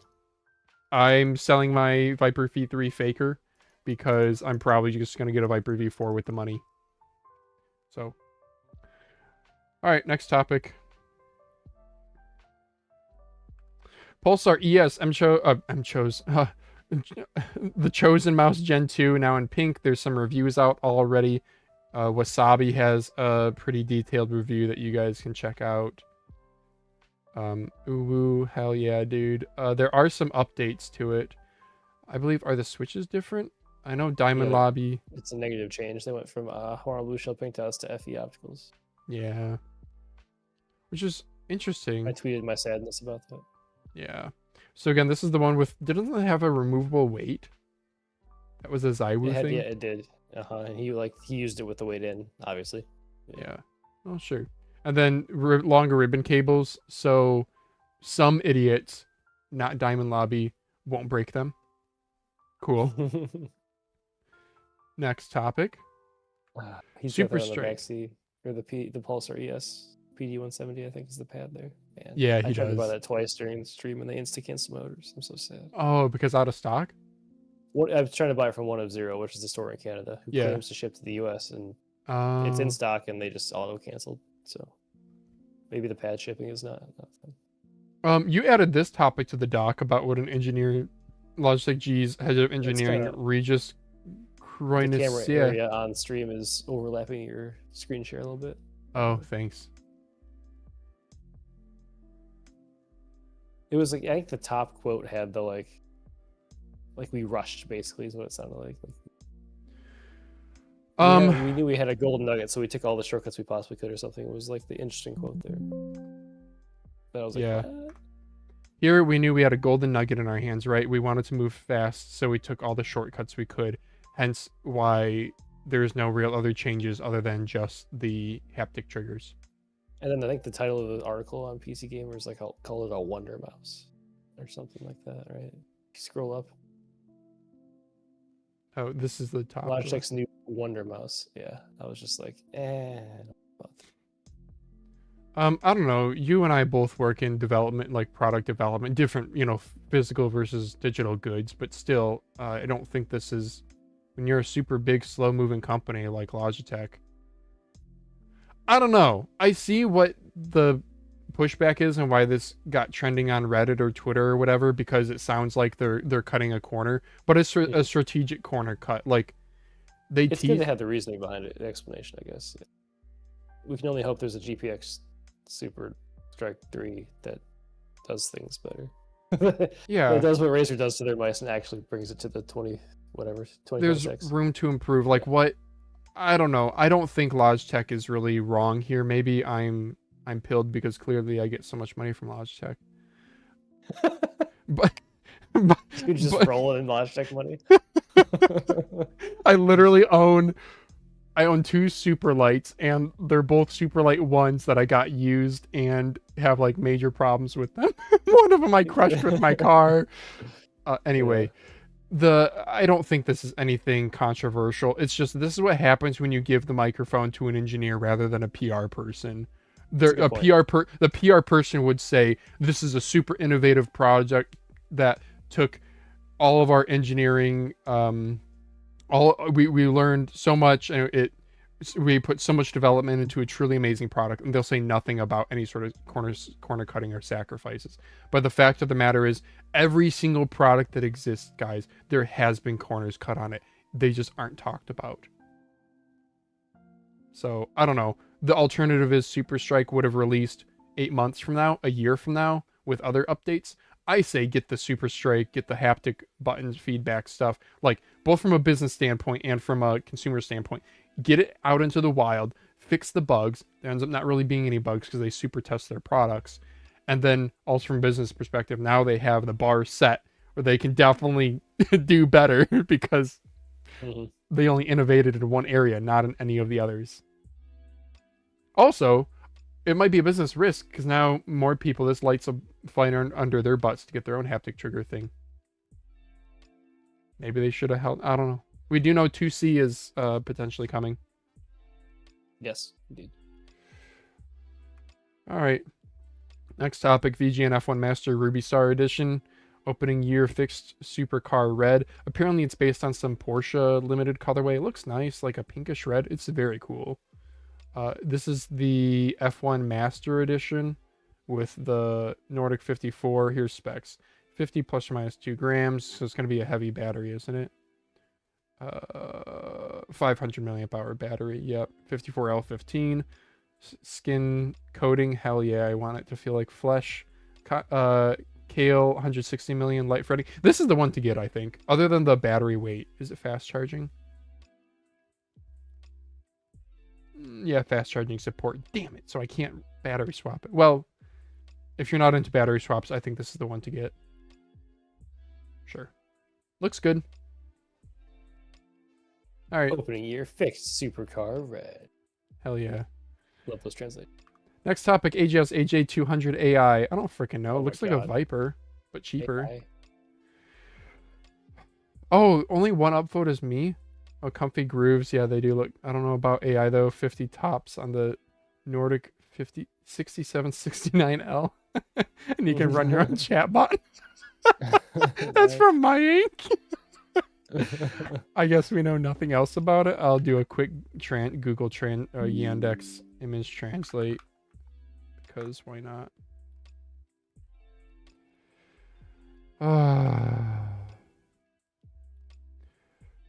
Okay, speak Chinese. Communicate without typing. Speak Chinese and foreign languages up to 67 languages. I wonder if they chose 67 on purpose because of the meme. Maybe that's a USA only meme. I don't know. Let's move on. This is pretty crazy.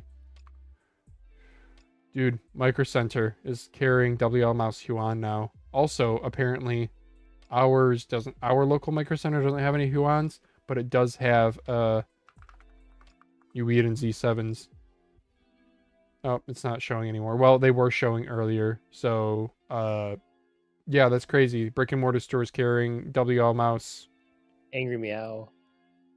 Yeah. I would love to see a store carry ATK and MCHOs. That'd be great. Yeah. Yeah. I think those would be... Even like a Rapoo, I think, would do well in store because they have so many shapes and they're very consistent. Yeah, that poo-poo. Yeah, sure. All right, next mouse news is Elastics posting about the ATK 0. Yes, so it's releasing on March 11th. Audio warning. Okay, audio warning, guys. No, I already have it muted. Okay, here's a video of the transparent one for... Who is it in our Discord who wants transparent? Is it my ink? I don't know. Transparent stuff is cool. ATK 0. And then shout out to... I forget... Sam, if you check chat, very enthusiastic about it. Yes. Oh, sweet. Yes. And then... I'm very happy. And then thank you whoever posted to our Discord, and I copy-pasted your images, translated into Reddit for Karma. Here's all the details on ATK 0. Y'all can check this out on Reddit. Check this out on Reddit. ATK 0 details translated is the title. Jeshua Max. FA Optical 54H20. Yeah, the transparent looks cool or really cheap. I want to get the hat, dude. Actually, that's an ugly hat. And you and I are both hat wearers. Yes, but I want like flat brim hat. Yeah. Transparent orange looks cool. It does come with like a fitting kit. You get a mouse pad and an arm sleeve, and this guy comes to your house. Here's the different colors. 300 milliamp hour battery, nano coating, 220,000 FPS. 50, the Shark Max edition. Okay, I want to go to the specs. Oh, yeah, if you guys don't know, this is So this is just an updated VXE Mad R, right? But there's a lot of hype behind this. Like, you post this and you just get upvotes and Twitter likes. So that just goes to show the power of marketing. VXE Mad R was not marketed super heavily, but it was received very well. They're just updating it, dude. Like, that's it. Right? I don't think there's any shape improvements. Here's the I don't think so. here's the specs. So 0 and the gift box edition, I guess there's different. The gift box, yeah, you guys can read over this, I guess, here. What's the one to get? 0 Series Ultra Matte, self-developed Shark. Well, I would go with the one, since these support fast charging and you can't battery swap without causing your house to burn down. I would go with the 300 milliamp hour, and I would avoid Nordic 54H20. I guess you do get different colorways, but I personally would go 54L15. Yeah. Oh, here's the Cheapest one, colors. the I cheapest? see. Oh, Oh. do you have to go up in weight? Is the battery check? Why is it 5 grams heavier with Yeah, is this like 3 separate charts? This is not labeled that I'm great. so confused. Yeah. Yeah. I imagine it's a battery size increase and this is just wrong. I don't know. Wrong. If Yeah. you get the fun colorways in the lowest weight in You're cheapest kind of tier. killing it. Yeah, dude. Yeah. So the selling price is 352 CNY to USD. $50 for the lowest end? Yeah, sure. If we're gonna see it at like 70, unfortunately, but sure. I'm down with that. All right, moving on. Rapid fire news. Zywoo Pink. That's the tweet. Ian? Okay, he's not that interested. Yeah, I don't know. Sure, I would love to see more Zywoo colorways. I wish they would launch with them though. And then that's it for mouse news. So let's. Oh, I don't have the news banner up. Whoops, a daisy. And then we do have some. We have Pulsar Pro Series Me. Glass pad? No, two design. Oh wait, planned. 2 designs/surfaces are planned within 1 year. The second design is scheduled for the later half of 2026. It looks glass with how it's like. Yeah, okay, it is glass. Yeah, it's glass. Yeah. I don't know who this person is. Do you? Nope. Valorant. Okay. And next mouse pad, we have InfinityMice V4. This angered me greatly. V3 just came out, bro. No need to curb innovation. What? I might There's be like just out on InfinityMice. That's like this really triggered me. I ordered the Infinity, like the V3 in like June or July, and it took like 8 billion years to get here. Just got here, no, and then Daz. now the V4 is coming out. So this annoyed the hell out Dude, of me. I'm sorry. Yeah, and like you don't see them all that often on mouse review either. You're getting an updated base with the V4 for a more consistent feel. Okay, updated surface for. I appreciate the improvements, but maybe they should have waited on the V3 and just done the V3 as this. I don't know. I'm not in the company. Or maybe you just market it as like, why didn't they just I call might it a just different do that. product? Then you would have had people buying both. Swindle them. Yeah. Yeah. Okay.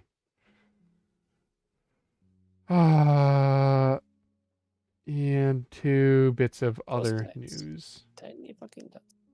Yeah, CYCLONE tiny Fking dots.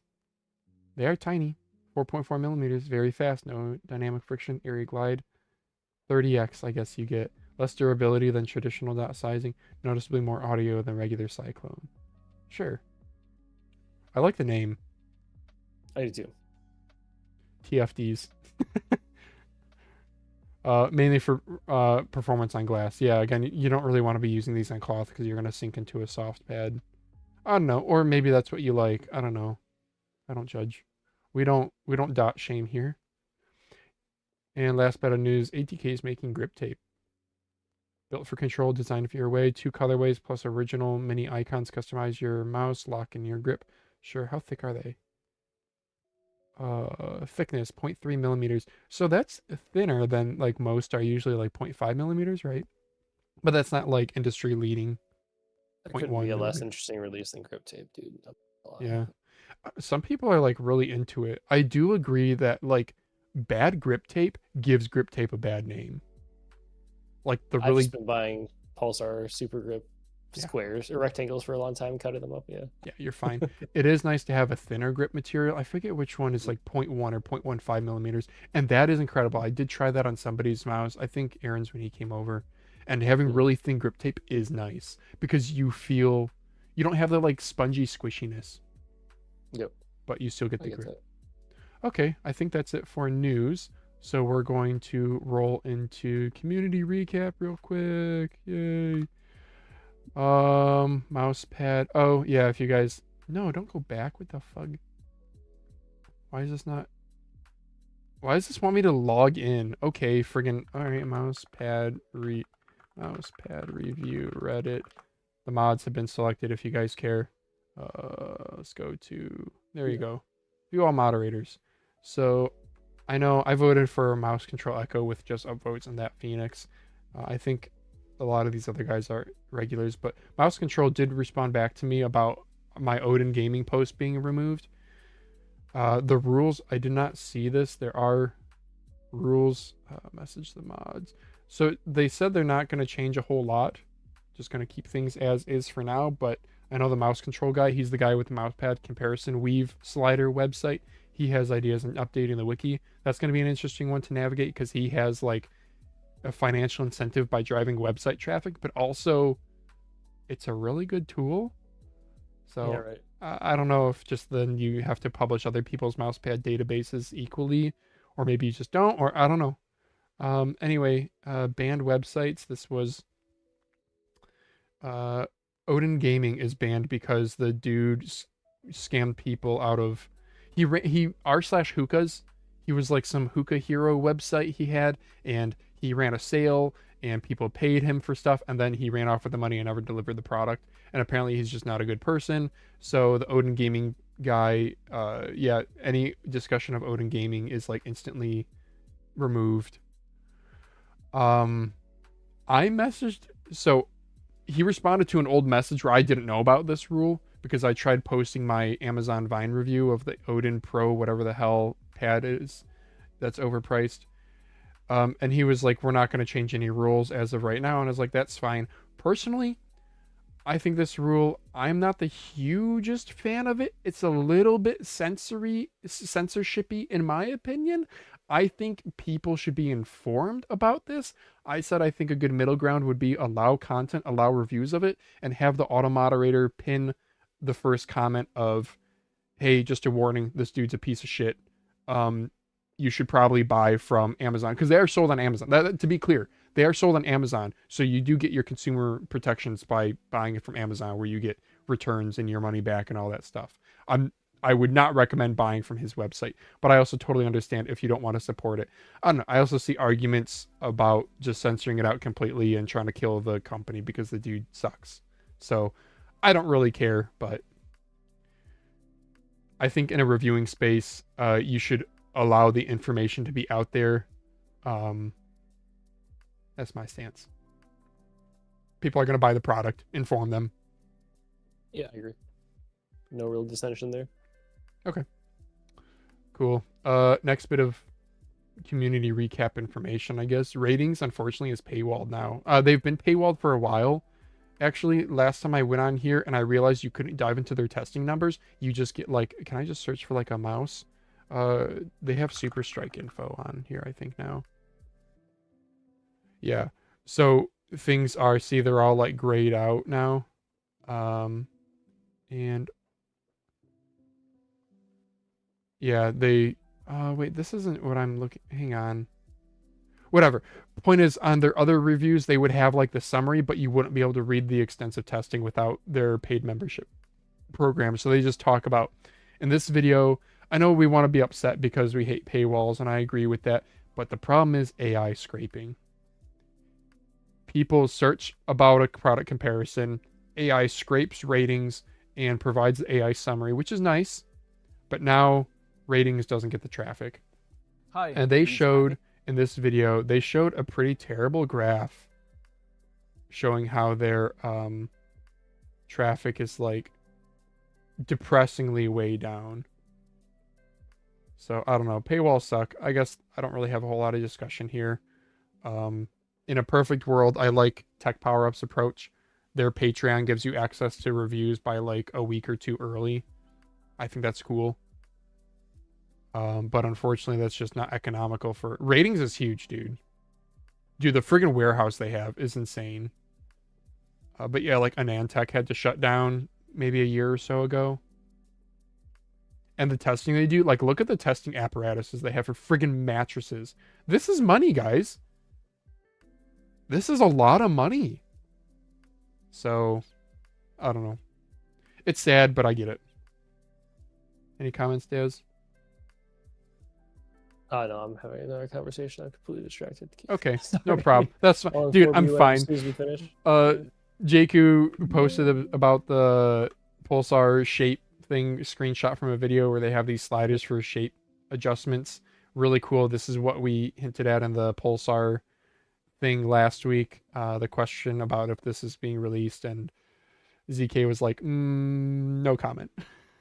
I think they're not supposed to acknowledge its existence, but it was obviously in the video, so I don't know. Either somebody messed up or I don't know. But this got lots of upvotes. That is cool. Like, imagine for a 3D printing company, like, you could just...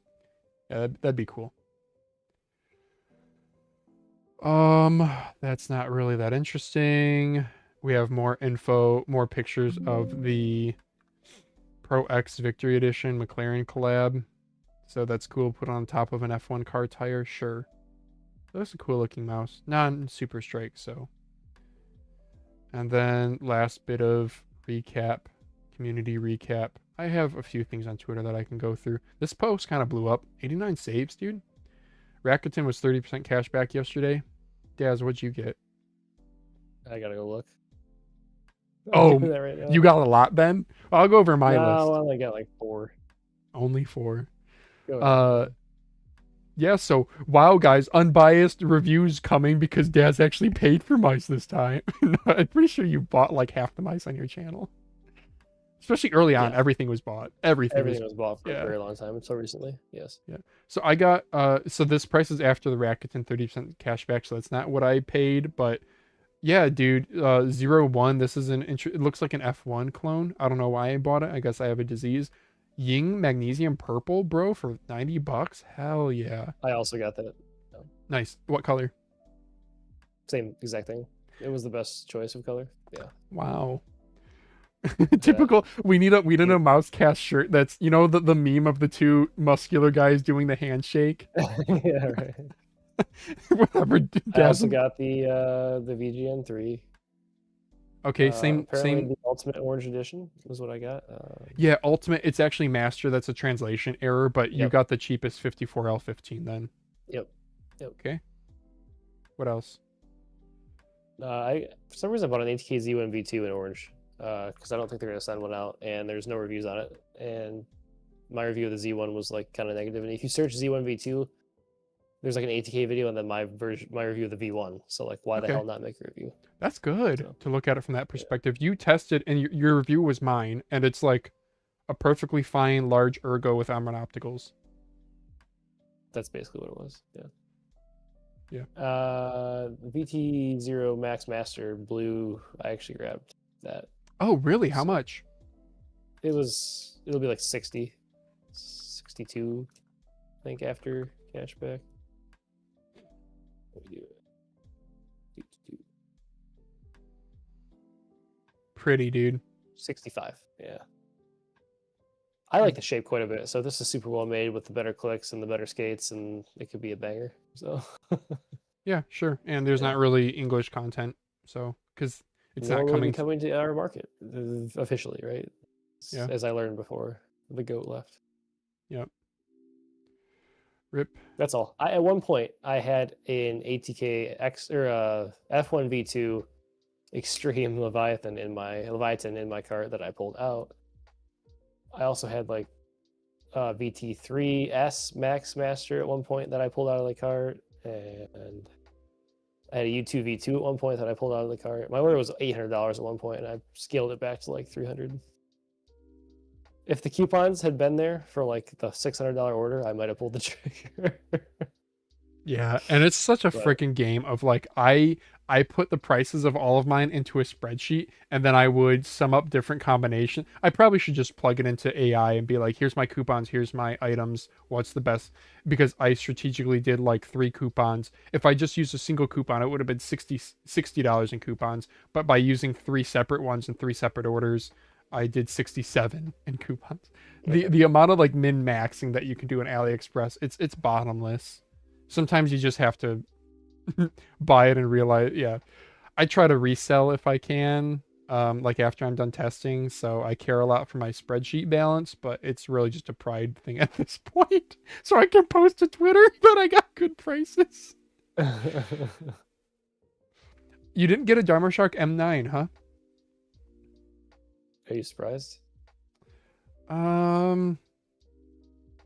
I guess if its only interesting thing is that it's giant, then It's not interesting to me at all, personally. no. So, Okay. yeah. It is Amaran Opticals and 54L15. But yeah. It's a good. It looks like it'll be a good mouse. Maybe there'd be interest from like the Sasquatches of the gaming world, but The melons. yeah, exactly. Every one of his reviews where his hands come down and descend onto the It was mouse. like, "Oh." Yeah. Uh-huh. Yeah. I got an ATK A9 Air Orange, but then one was listed to Mouse Market today for $50, and this I jumped through a whole bunch of hoops to get it to 45, so probably not worth it. But I do have a Master Edition from Boardzy. Dare you AE6 V2. So this is just an updated with 54L15 Omron mechanical clicks, bleh. But the Omron opticals don't feel great, so I'm just gonna sell mine. I don't know, for $33. It's just like a lateral move for me. I'm probably gonna be able to sell this for around 40. So Huan VGN. Oh, and I finally got a Imeku P1 V2. So I always love the prime shape. This is a full size Okay. prime. So I'm cool. I think that's it for Mousecast. that is it for Mousecast. hang on. I do have let me just show I have a dog here. Ooh, And this is the stuff I got from Boardzy. Feel free to ask me any questions. Boardzy, you guys want to see his X2H size 2? Never used. But I mean, Nice. Pulsar sends him like multiple colors and multiple sizes, so you know, I don't fault them for that. Death Hatter, this is phenomenal, Daz. What an amazing product. Yeah, is that green one any better than the one I have, or pretty much the same? Because you picked that one up briefly while you were here. I think the coating might be a little bit more rubbery on the white one that you have, and on this Okay. one it's a little bit more. I don't want to say texture because it's still feels smooth. But my It's a clicks, classic razor trade-off for a colorway. Yeah. yeah, the clicks are fantastic. They're really loud but really spammable.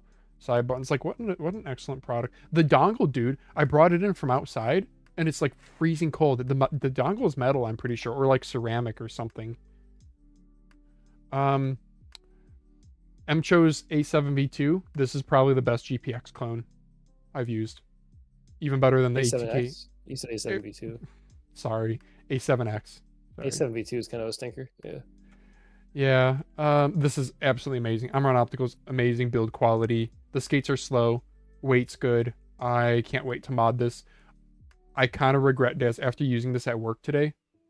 I should have thrown down $108 for the pink one and then sold this one on eBay. I really like this mouse. Out of all the GPX clones, it's really good. The side I had the white one in my cart. That's the other mouse. yeah, it's high S tier. I'm sorry. I Like need to get that from you and make a video on it. It makes Yeah. too much sense for my channel. Yeah. but it's so forgotten. Like it was such a hyped release, but then the price and then it's just another clone.